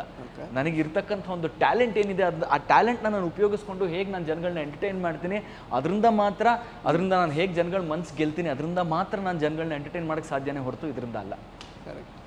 ಇನ್ನು ಸೀತಾರಾಮ ಧಾರಾವಾಹಿಗೆ ಸಂಬಂಧಪಟ್ಟ ಹಾಗೆ ನೋಡೋದ್ರೆ, ಅದು ಈ ನಿಮ್ಮ ಕ್ಯಾರೆಕ್ಟರ್ ಏನೇ ಅಂದರೆ ಎಲ್ಲ ಈಗ ಭಾರ್ಗವಿ ಚಿಕ್ಕಿಯವರ ಒಂದು ಕೆಟ್ಟತನ ಆಗಿರಬಹುದು, ಅಥವಾ ಸಿಹಿ ಆತ್ಮ ಆಗಿ ಮತ್ತೆ ವಾಪಸ್ ಬಂದಿದ್ದಾರೆ ಅನ್ನೋ ವಿಚಾರ ಆಗಿರ್ಬೋದು, ಸಾಕಷ್ಟು ವಿಷಯಗಳು ಯಾವುದೆಲ್ಲ ಹೀರೋಗಿಂತ ಮೊದಲು ನಿಮಗೆ ಗೊತ್ತಿರ್ತಾ ಇತ್ತು. ಸೊ ಆ ಒಂದು ಲೈಕ್ ಅಂದ್ರೆ ಆಂಗಲ್ ಇಂದ ಒಂದು ಪ್ರಶ್ನೆ ಕೇಳೋದಾದ್ರೆ, ಈಗ ನೀವು ಹೇಳಿದ್ರಿ ಆಕ್ಚುಲಿ ಯಾವುದೋ ಒಂದು ಕೆಲವೊಂದಷ್ಟು ಐಡಿಯಾಸ್ ವರ್ಕ್ ಆಗಿರುತ್ತೆ, ವರ್ಕ್ ಆಗದೆ ಇರೋದು ಇರುತ್ತೆ. ಹಾಗಾಗಿ ಏನೋ ಒಂದು ಕೆಲವೊಂದಷ್ಟು ಕಾರಣಗಳಿಂದ ಈ ಸೀರಿಯಲ್ ಎಂಡ್ ಆಗ್ತಿದೆ ಅಂತ. ಬಟ್ ಸಾಕಷ್ಟು ಜನಗಳು ಅಂದ್ರೆ ಅಭಿಮಾನಿಗಳು, ಕಟ್ಟ ಅಭಿಮಾನಿಗಳು ಇರ್ತಲ್ಲ ಸೀತಾರಾಮ, ಅವರೆಲ್ಲ ಕಮೆಂಟ್ಸ್ ಹಾಕಿದ ಅಥವಾ ನಾನು ಓದಿರೋದು ಅಥವಾ ನನ್ನ ಗಮನಕ್ಕೆ ಬಂದಿರೋದು ಏನು ಅಂತಂದ್ರೆ, ಯಾವಾಗ ಸಿಹಿ ಪಾತ್ರ ಸತ್ತೋಯ್ತು ಅಲ್ಲಿಂದ ಆ ಕೋರ್ ಆಡಿಯನ್ಸ್ ಬೇಸ್ ಏನಿತ್ತು ಅದು ಸತ್ತೋಯ್ತು, ಅಲ್ಲಿಂದ ಸ್ವಲ್ಪ ಬಿಟ್ಬಿಟ್ರು, ಡಿವೇಟ್ ಆಗ್ಬಿಟ್ರು ಅಂತ ಆಕ್ಚುಲಿ ತುಂಬಾ ನಾನು ಕೇಳಿದ್ದೀನಿ. ಕೇಳಿದ್ದೀರಾ? ಆ ಒಂದು ಪಾತ್ರ ಇರ್ತಿದ್ದಿದ್ರೆ ಎಲ್ಲ ಸರಿ ಇರ್ತಾ ಇತ್ತು. It was a very ideal serial ಒಂದು ರೀತಿ ಎಲ್ಲ ಥರನೂ ಅನ್ನೋದರ. ಸೊ ನಿಮ್ಮ ಪ್ರಕಾರ ಏನು ಅನ್ಸುತ್ತೆ, ಯಾವ್ದು ಕಾರಣ ಆಯ್ತು ಸ್ವಲ್ಪ ಡೌನ್ ಫಾಲಿಗೆ ಅಥವಾ ಜನ ಸ್ವಲ್ಪ ಇಂಟ್ರೆಸ್ಟ್ ಕಳ್ಕೊಳ್ಳೋದಕ್ಕೆ ಸೀರಿಯಲ್ ಬಗ್ಗೆ ಅಂತ? ಏನು ಗೊತ್ತಾ ಸರ್, ಪ್ರತಿಯೊಬ್ಬರು ಕೂಡ ಪ್ರತಿಯೊಂದು ಸಂದರ್ಭದಲ್ಲೂ ಕೂಡ ಸೇಫಾಗಿ ಇರೋಕ್ಕಾಗಲ್ಲ. ಪ್ರತಿಯೊಬ್ಬರು ಸೇಫಾಗಿ ಇರಬೇಕು ಜೀವನದಲ್ಲಿ ಅಂತ ಅನ್ಕೊಂತಾರೆ. ಬಟ್ ಎಲ್ಲೋ ಒಂದು ಕಡೆ ರಿಸ್ಕ್ ತಗೋಬೇಕು ಅಂತಾನು ಅನಿಸಿರುತ್ತೆ. So it was a risk, maybe not a calculated risk, but it was a risk. Risk ತಗೊಂಡ್ರು, ವರ್ಕ್ ಆಗಲಿಲ್ಲ. ಹಾಗಂತ ರಿಸ್ಕ್ ತಗೊಳ್ಳೇಬಾರ್ದು ಅಂತ ಹೇಳೋಕ್ಕಾಗಲ್ಲ. You have to take risk in life. So ನಾವು ಸಿಹಿ ಪಾತ್ರ ಏನಿದೆ ಅದು ಸತ್ರೆ ಅದ್ರ ಮೇಲೆ ನಾವು ಹೇಗೆ ಇದನ್ನು ತಗೊಂಡು ಹೋಗ್ಬೋದು ಈ ಒಂದು ಕಥೆನ? ಅಂದರೆ ಒಂದು ಬರಬೇಕಲ್ಲ ಸರ್, ಒಂದು ಟರ್ನಿಂಗ್ ಪಾಯಿಂಟ್ ಅನ್ನೋದು ಬಂದಾಗ ಆ ಕಥೆನ ಹೇಗೆ ನಾವು ಮುಂದುವರ್ಸ್ಕೊಂಡು ಹೋಗ್ಬೋದು ಅನ್ನೋದು ಇರುತ್ತೆ ಅವ್ರ ತಲೆಯಲ್ಲಿ. So it was a risk. It did not work, but it was a risk. And risk ತಗೋಬೇಕು. ನಾವು ರಿಯಲ್ ಲೈಫಲ್ಲೂ ತಗೊಳಲ್ವಾ ಸರ್? ಎಷ್ಟೋ ರಿಸ್ಕ್ಗಳು ತೊಗೊತೀವಿ. ಆ್ಯಂಡ್ ತಗೊಂಡಿರೋಂಥ ರಿಸ್ಕು ಪ್ರತಿ ಸಲನೂ ವರ್ಕೌಟ್ ಆಗಲ್ಲ, ಹಿಟ್ ಆಗಲ್ಲ, ಸಕ್ಸಸ್ ಆಗಲ್ಲ. ಕೆಲವೊಂದು ನಾವು ತೊಗೊಂಡಿರೋಂಥ ರಿಸ್ಕು ಫ್ಲಾಪ್ ಆಗುತ್ತೆ. ಸೊ ಹಾಗೇನೇ ಇದು, they took a risk and ಅದರಿಂದ ನಾವು ಕೂಡ ಕಲ್ತಿದ್ದೀವಿ, ಅವರು ಕೂಡ ಕಲ್ತಿರ್ತಾರೆ. ಒಂದು ಕಥೆಗಳು ಫಾರ್ಮ್ ಆಗೋದು ಹೀಗೇನೆ, ನಾವು ರಿಸ್ಕ್ ತೊಗೊತೀವಿ, ಅದ್ರಲ್ಲಿ ನೋಡ್ತೀವಿ ಯಾವ್ದು ವರ್ಕ್ ಆಗುತ್ತೆ, ಯಾವುದು ವರ್ಕ್ ಆಗಲ್ಲ. ಆಮೇಲೆ ನೆಕ್ಸ್ಟ್ ಟೈಮ್ ನಾವು ಓಕೆ ಈ ರೀತಿ ಆದಂಥ ಒಂದು ತಪ್ಪು ಮಾಡಬಾರ್ದು, ಮುಂದೆ ಏನು ಮಾಡಬೇಕು ಅಂತ ನಾವು ಯೋಚನೆ ಮಾಡ್ತೀವಿ. So that is how it is ಅಲ್ವಾ? ಬಟ್ ನಮಗೂ ಅನ್ನಿಸ್ತು ದಟ್ ಆ ಒಂದು ರಿಸ್ಕ್ ತಗೋಬೇಕಾಗಿತ್ತ ಅಂತ. ಬಟ್ ಏನಾಗುತ್ತೆ, ಜನಗಳು ತುಂಬ ಇಮೋಷ್ನಲಿ ಕನೆಕ್ಟ್ ಆಗ್ಬಿಟ್ರು ಸರ್. ಅದು ಕಷ್ಟ. ಯಾಕೆಂತಂದ್ರೆ ಸಿಹಿ ಅನ್ನೋ ಒಂದು ಪಾತ್ರಕ್ಕೆ ಜನಗಳು ಎಷ್ಟು ಇಮೋಷ್ನಲಿ ಕನೆಕ್ಟ್ ಆಗಿದ್ರು ಅಂತಂದ್ರೆ, ಸಿಹಿ ಸತ್ತೋದ್ಲು ಅಂದ ತಕ್ಷಣ ಜನಗಳ ಕೈಲಿ ಅದನ್ನ ಅರ್ಗಿಸ್ಕೊಳಕ್ಕಾಗಲಿಲ್ಲ. It was very hard for them to digest. So yeah, it happens. ಅದನ್ನು ಹೊರತುಪಡಿಸಿದ್ರೆ ನಿಮ್ಮ ಮತ್ತು ಪ್ರಿಯಾ ಅವರ ಒಂದು ಕೆಮಿಸ್ಟ್ರಿ, ಈಗ ಇವತ್ತು ಆ್ಯಕ್ಚುಲಿ ನಿಮ್ಮ ಮದುವೆ ಲವ್ ಯಾವಾಗಾಯಿತು, ಲವ್ ಆದಮೇಲೆ ಮದುವೆ ಸೀನ್ಸ್ ಇರ್ಬೋದು, ಅದಾದಮೇಲೆ ನಿಮ್ಮಿಬ್ಬರ ಕಾಂಬಿನೇಷನ್ ನೋಡ್ತಾ ಇರುವಂತಹ ಪ್ರೇಕ್ಷಕರು ಇವತ್ತಿಗೂ ಕಮೆಂಟ್ ಆಗ್ತಾರೆ, ಯಾಕೆ ನೀವಿಬ್ರು ಮದುವೆ ಆಗಬಾರ್ದು ಅನ್ನೋ ಥರ ಎಲ್ಲ. ಬಟ್ ಅವ್ರ ಪಾಪ ಬೇರೆಯವ್ರ ಮದುವೆ ಆದರು, ಈಗ 6 months ಆಯಿತು. ಸೊ ಅದನ್ನು ಹೇಗೆ ಎಕ್ಸ್ಪ್ಲೈನ್ ಮಾಡ್ತೀರಾ, ಹೆಂಗೆ ಆ ಕೆಮಿಸ್ಟ್ರಿ ನಿಮಗೆ ಪಾಸಿಬಲ್ ಆಯಿತು ಅಂತ on the sets? Sir, performance ಈಗ every action has an equal and opposite reaction ಅಂತ ಹೇಳ್ತಾರೆ. ಸೊ ನನ್ನ ಕೋ ಆರ್ಟಿಸ್ಟು ಚೆನ್ನಾಗಿ ಪರ್ಫಾರ್ಮ್ ಮಾಡ್ತಾ ಇದ್ದರೆ ಅದರದ್ದು ರಿಯಾಕ್ಷನ್ ನನಗೆ ಆಟೋಮ್ಯಾಟಿಕ್ಲಿ ಕಾಣಿಸುತ್ತೆ. ಸೊ ಅವ್ರು ಬಹಳ ಒಳ್ಳೆ ಪರ್ಫಾರ್ಮರ್. ಪ್ರಿಯಾ ಕ್ಯಾರೆಕ್ಟರ್ ಮಾಡ್ತಾ ಇರ್ತಕ್ಕಂಥ ಮೇಘ್ನಾ ಇದ್ದಾರಲ್ಲ, she is a very good performer. So ಆ ಪರ್ಫಾರ್ಮೆನ್ಸ್ಗೆ ನನ್ನ ಒಂದು ರಿಯಾಕ್ಷನ್ ಏನಿದೆ ಅದಕ್ಕೆ ನಾನು ರಿಯಾಕ್ಷನ್ ಕೊಡ್ತಾ ಹೋದೆ. ಆ್ಯಂಡ್ ನನ್ನ ಒಂದು ಪರ್ಫಾರ್ಮೆನ್ಸ್ ಏನಿದೆ ಅದಕ್ಕೆ ಅವಳು ರಿಯಾಕ್ಷನ್ ಕೊಡ್ತಾ ಹೋದ್ಲು. ಸೊ ಅದು ತುಂಬ ರಿಯಲಿಸ್ಟಿಕ್ ಆಗಿ ಕನೆಕ್ಟ್ ಆಗ್ತಾ ಹೋಯಿತು ಜನಗಳಿಗೆ. ಸೊ ಆ ಒಂದು ಪರ್ಫಾರ್ಮೆನ್ಸು ಜನಗಳಿಗೆ ಕನೆಕ್ಟ್ ಆಗಿಬಿಟ್ರೆ ದೆನ್ ಆ ಒಂದು ಲೈಕಬಿಲಿಟಿ ಫ್ಯಾಕ್ಟರ್ ಇರುತ್ತಲ್ಲ, ಜನಗಳಿಗೆ ಇಷ್ಟ ಆಗ್ಬಿಟ್ರೆ. ಸೊ ನಮಗೆ ಸ್ಟಾರ್ಟಿಂಗಲ್ಲೇ ನಮ್ಮ ಒಂದು ಕಾಂಬಿನೇಷನ್ ವರ್ಕ್ ಆಗ್ತಿದೆ ಅಂತ ನಮಗೆ ಗೊತ್ತಾಗ್ತಾ ಹೋಯಿತು. ಜನಗಳು ನಮ್ಮ ಕಾಂಬಿನೇಷನ್ ಇಷ್ಟಪಡ್ತಿದ್ದಾರೆ. ಅವಳು ಎಲ್ಲೇ ಹೋದ್ರೂ ಕೂಡ ಅಥವಾ ಸೋಷಿಯಲ್ ಮೀಡಿಯಾದಲ್ಲಿ ಎಲ್ಲರೂ ಕಮೆಂಟ್ಸ್ ಮಾಡ್ತಿದ್ರು. ನನಗೂ ಕೂಡ ಸರ್ ನಿಮ್ಮಿಬ್ಬರದು ಚೆನ್ನಾಗಿರುತ್ತೆ ಅಂತ ಹೇಳ್ತಿದ್ರಲ್ಲ, ಚೆನ್ನಾಗಿದೆ, ಇನ್ನೂ ಚೆನ್ನಾಗಿ ಮಾಡೋಣ ಅಂತ ನಾವು ಯಾವುದೇ ಒಂದು ಸೀನ್ ಬಂದ್ರೂ ಕೂಡ ಕೂತ್ಕೊಂಡು ವರ್ಕ್ ಮಾಡ್ತಿದ್ವಿ. ಹೇಗೆ ಮಾಡೋಣ, ಏನು ಕತೆ ಅಂತ ತುಂಬ ವರ್ಕ್ ಮಾಡ್ತಿದ್ವಿ. ಆ್ಯಂಡ್ ನಮ್ಮ ಡೈರೆಕ್ಟರ್ ಮಧುಸೂದನ್ ಅವರು ಕೂಡ ನಮಗೆ ಬಹಳ ಸಪೋರ್ಟ್ ಮಾಡ್ತಿದ್ರು. ಏನಾದ್ರು ಒಂದು ನಾವು ಇಂಪ್ರೊವೈಸ್ ಮಾಡ್ತೀವಿ ಅಂದಾಗ ಅವ್ರು ಅದಕ್ಕೆ ಸ್ಪೇಸ್ ಕೊಡೋರು. So it was nice. ನಮ್ಮ ಒಂದು ಕಾಂಬಿನೇಷನ್ ಇಷ್ಟಪಡ್ತಿದ್ದಾರೆ ಅಂತ ಗೊತ್ತಾದ ತಕ್ಷಣ ಅದರಲ್ಲಿರೋಂಥ ಒಂದು ಖುಷಿ ಇದೆಯಲ್ಲ, ಅದನ್ನ ನಿಜವಾಗ್ಲೂ ಹೇಳ್ಕೊಳಕ್ಕಾಗಲ್ಲ. ಇನ್ನೂ ಚೆನ್ನಾಗಿ ಮಾಡಬೇಕು ಅನ್ನೋ ಒಂದು ಹುಮ್ಮಸ್ ಬರ್ತಾ ಇರುತ್ತೆ. ಈ ಒಂದು ಸೀರಿಯಲಲ್ಲಿ ಯಾವ ಪರ್ಟಿಕ್ಯುಲರ್ ಟ್ವಿಸ್ಟ್, ಇದು ಸಖತ್ತಾಗಿದೆ ಅಲ್ವಾ, ನಿಮಗೆ ಒಂದು ರೀತಿ ಅದು ಕಿಕ್ ಕೊಟ್ಟ ಟ್ವಿಸ್ಟ್ ಯಾವುದು ಈ ಸೀರಿಯಲಲ್ಲಿ, ಇಡೀ ಸೀರಿಯಲಲ್ಲಿ ಅಂತ? ಟ್ವಿಸ್ಟ್ ಆ್ಯಂಡ್ ಟರ್ನ್ಸು 2 ವರ್ಷಗಳಲ್ಲಿ ಎಷ್ಟೋ ಬಂದು ಹೋಗಿದ್ದಾವೆ. ಆ್ಯಕ್ಚುಲ್ ಆಗಿ ಹೇಳಬೇಕು ಅಂತಂದರೆ ನಮ್ಮ ಸೀರಿಯಲ್ ಸ್ಟಾರ್ಟ್ ಆದಾಗ ಸ್ಟಾರ್ಟಿಂಗಲ್ಲಿ ಇದ್ದಂತಹ ಸೀನ್ಗಳು, ನಾನು ಹೇಳ್ದಂಗೆ ನನ್ನ ಸೂರಿ ರಾಮ್ ಇವರ ಕಾಂಬಿನೇಷನ್ನು, ನನ್ನ ಪ್ರಿಯ ಕಾಂಬಿನೇಷನು, ನನ್ನ ಭಾರ್ಗವಿ ಕಾಂಬಿನೇಷನ್ನು, ಮತ್ತು ಇನ್ನುಳಿದವರು ಮನೇಲಿ like Vishwajit character, Satyajit character, Ram ಅವರ ಚಿಕ್ಕಪ್ಪ ಇಬ್ಬರೂ, ಅವರ ಒಂದು ಕ್ಯಾರೆಕ್ಟರ್ ಕೂಡ, ಅಂದರೆ ಸತ್ಯಜಿತ್ ಅವರ ಒಂದು ಕ್ಯಾರೆಕ್ಟರ್ ಇದೆಯಲ್ಲ, ಅವ್ರು ಯಾವಾಗಲೂ ಕುಡಿತಾ ಇರ್ತಾರೆ ಆ್ಯಂಡ್ ಅವ್ರಿಗೆ ಸತ್ಯ ಗೊತ್ತಿರುತ್ತೆ ಏನು ನಡೀತಿದೆ. ಅವರು ಬ್ಯೂಟಿಫುಲ್ ಪರ್ಫಾರ್ಮರು. ಆಮೇಲೆ ವಿಶ್ವಜಿತ್ ಕ್ಯಾರೆಕ್ಟರ್ ಅವರು, ಪೂರ್ಣಚಂದ್ರ ಅವರು ಕೂಡ. ಆಮೇಲೆ ಸಿಂಧು, ಭಾರ್ಗವಿ ಕ್ಯಾರೆಕ್ಟರ್ ನಮ್ಮ ಪೂಜಾ ಲೋಕೇಶ್, ಪ್ರತಿಯೊಬ್ಬರು ಎಂಥ ಅದ್ಭುತ ಕಲಾವಿದರು ಅಂತಂದರೆ ಅವರ ಒಂದು ಆ ಒಂದು ಕ್ಯಾರೆಕ್ಟರ್ಗೆ ಯಾವ ರೀತಿ ಪರ್ಫಾರ್ಮ್ ಮಾಡಿದ್ದಾರೆ ಅಂತಂದರೆ ಜನಗಳು ಅದಕ್ಕೆ ಕನೆಕ್ಟ್ ಆಗಿದ್ದು, ಆ ಒಂದು ಕಥೆಗೆ ಮತ್ತು ಆ ಒಂದು ಪರ್ಫಾರ್ಮೆನ್ಸ್ಗಳಿಗೆ ಜನ ಕನೆಕ್ಟ್ ಆಗಿದ್ದು. ಸೊ ಆ ಸೀನ್ಗಳು, ನನ್ನ ರಾಮ್ ಸೀನ್ಸ್ ಆಗಿರ್ಬೋದು, ಸೊ ಸೀನ್ಗಳು ಬಹಳ ಚೆನ್ನಾಗಿರೋದು, ತುಂಬ ಎಂಜಾಯ್ ಮಾಡ್ತಿದ್ವಿ ನಾವು. ಆಮೇಲೆ ನಾನು ಇಷ್ಟೆಲ್ಲ ಪರ್ಫಾರ್ಮೆನ್ಸ್ಗಳ ಬಗ್ಗೆ ಮಾತಾಡ್ತಾ ಇದ್ದೀನಿ, ಬಟ್ ನಾನು ಸಿಹಿ ಬಗ್ಗೆ ಮಾತಾಡಿಲ್ಲ. What a performer she is, what a performer. ಆ ಏಜ್ಗೆ when she started she was 5 years old, 5 ವರ್ಷ ಅಷ್ಟೇ ಅವಳಿಗೆ. ಆ ಒಂದು 5 ವರ್ಷಕ್ಕೆ ಅವಳು ಕೊಡುವಂಥ performance you believe it or not ದೊಡ್ಡವ್ರು ಕೊಡೋಕ್ಕಾಗಲ್ಲ. ಹೇಗೆ ಇದು ಸಾಧ್ಯ? ಇಷ್ಟು ಪರ್ಫಾರ್ಮರ್ಸು, ಆರ್ಟಿಸ್ಟ್ಗಳು, ದೇ ಆರ್ ಟ್ರೈನ್ಡ್. ಥಿಯೇಟ್ರಲ್ಲಿ ಆ್ಯಕ್ಟ್ ಮಾಡಿರ್ತಾರೆ, ಸಿನಿಮಾಲಿ ಆ್ಯಕ್ಟ್ ಮಾಡಿರ್ತಾರೆ, ಇಷ್ಟೊಂದೆಲ್ಲ ಟ್ರೈನ್ಡ್ ಆಗಿ ಬಂದಿರೋರು. ಕರೆಕ್ಟ್. ಅವಳಿಗೆ ಯಾವ ಟ್ರೈನಿಂಗು ಇಲ್ಲ, ಯಾರು ಟ್ರೈನ್ ಮಾಡೋದು? ನಾರ್ಮಲ್. ಸೊ ನನಗನ್ಸೋದು ಆ್ಯಕ್ಟಿಂಗ್ ಅನ್ನೋದು ಮೋಸ್ಟ್ ಪ್ರಾಬಬ್ಲಿ ಇನ್ನೊಬ್ಬರಿಗೆ ಹೇಳ್ಕೊಡಕ್ಕಾಗುತ್ತಾ ಅನ್ನೋದು. ಇದು ಹೇಳ್ಕೊಡಕ್ಕಾಗಲ್ಲ. ಆ್ಯಕ್ಟಿಂಗ್ ಅನ್ನೋದು ಇದೊಂದು ಕಲೆ. I mean it's gifted. ಆ ಮಗು ನೋಡಿದಾಗ ನಮಗೆ ಗೊತ್ತಾಗುತ್ತೆ, ಹೌದಪ್ಪ ಆ್ಯಕ್ಟಿಂಗ್ ಅನ್ನೋದು ಲೈಕ್ ಇದು ಹೇಳ್ಕೊಡಕ್ಕಾಗದೇ ಇರೋಂಥದ್ದು, ದಿಸ್ ಇಸ್ ರಿಯಲಿ ಗಿಫ್ಟೆಡ್ ಅಂತ. ಅಷ್ಟು ಚೆನ್ನಾಗಿ ಆ ಒಂದು ವಯಸ್ಸಿಗೆ ಅವಳು ಪರ್ಫಾರ್ಮ್ ಮಾಡ್ತಾಳೆ. She is a very good performer. And ಆ ಒಂದು ಸಿಹಿ ಪಾತ್ರಕ್ಕೆ ಜನ ಸಿಕ್ಕಾಪಟ್ಟೆ ಕನೆಕ್ಟ್ ಆಗಿದ್ದು. ಸೊ ಆ ಒಂದು ಮೇನ್ ಬೇಸ್, ಒಂದು ಫೌಂಡೇಶನ್ ಅಂತ ಹೇಳ್ತೀವಲ್ಲ, ಅದು ಸಿಹಿ. ಆ್ಯಂಡ್ ನೀವು ಟ್ವಿಸ್ಟ್ ಬಗ್ಗೆ ಕೇಳಿದ್ರಿ ನನಗೆ. ಟ್ವಿಸ್ಟ್ ಅಂತಂದ್ರೆ ನಮಗೆ ಪರ್ಸ್ನಲ್ ಟ್ವಿಸ್ಟ್ಗಳು ತುಂಬ ಆಗಿದ್ದಾವೆ. ಕಥೆಯಲ್ಲಿ ಟ್ವಿಸ್ಟ್ಗಿಂತ ನಮಗೆ ಪರ್ಸ್ನಲ್ ಟ್ವಿಸ್ಟ್ಗಳು ಯಾವುದು ಅಂತಂದ್ರೆ, ಈಗ ನಂದು ಮತ್ತು ಪ್ರಿಯಾದು ಅಷ್ಟು ಲೈಕ್ ರೊಮ್ಯಾಂಟಿಕ್ ಸೀನ್ಗಳೆಲ್ಲ ಏನಿಲ್ಲ. ಬಟ್ ನಂದು ಪ್ರಿಯಾದು ಒಂದು ಎಲ್ಲಿ ನಾನು ಪ್ರಪೋಸ್ ಮಾಡ್ತೀನಿ ಪ್ರಿಯಾಗೆ, ಆ ಒಂದು ಬಿಟ್ಟೇನಿರೋ ಇನ್ಸ್ಟಾಗ್ರಾಮಲ್ಲಿ ಸಿಕ್ಕಾಬಟ್ಟೆ ವೈರಲ್ ಆಯ್ತು. ಹೌದು, like twist for us. Correct. ರಾತ್ರಿ ಮಲಗಿದ್ವಿ, ಬೆಳಿಗ್ಗೆ ಎದ್ದು ನೋಡ್ತೀವಿ, ಎಲ್ಲ ಅಷ್ಟೊಂದು ಮೆಸೇಜಸ್ ಬರ್ತಾ ಇದೆ. ವ್ಯೂಸ್ ನೋಡಿದ್ರೆ 5 million ವ್ಯೂಸ್ ಹೋಗ್ಬಿಟ್ಟಿದೆ. ಅಷ್ಟೊಂದು ಕಮೆಂಟ್ ಮಾಡ್ತಿದ್ದಾರೆ. Like it was just small, ಒಂದು ಟೆರೆಸ್ ಅಲ್ಲಿ ಮಾಡಿದಂಥ ಒಂದು ಪ್ರಪೋಸಲ್ ಸೀನ್. ಹೌದು, ಅಷ್ಟೇ.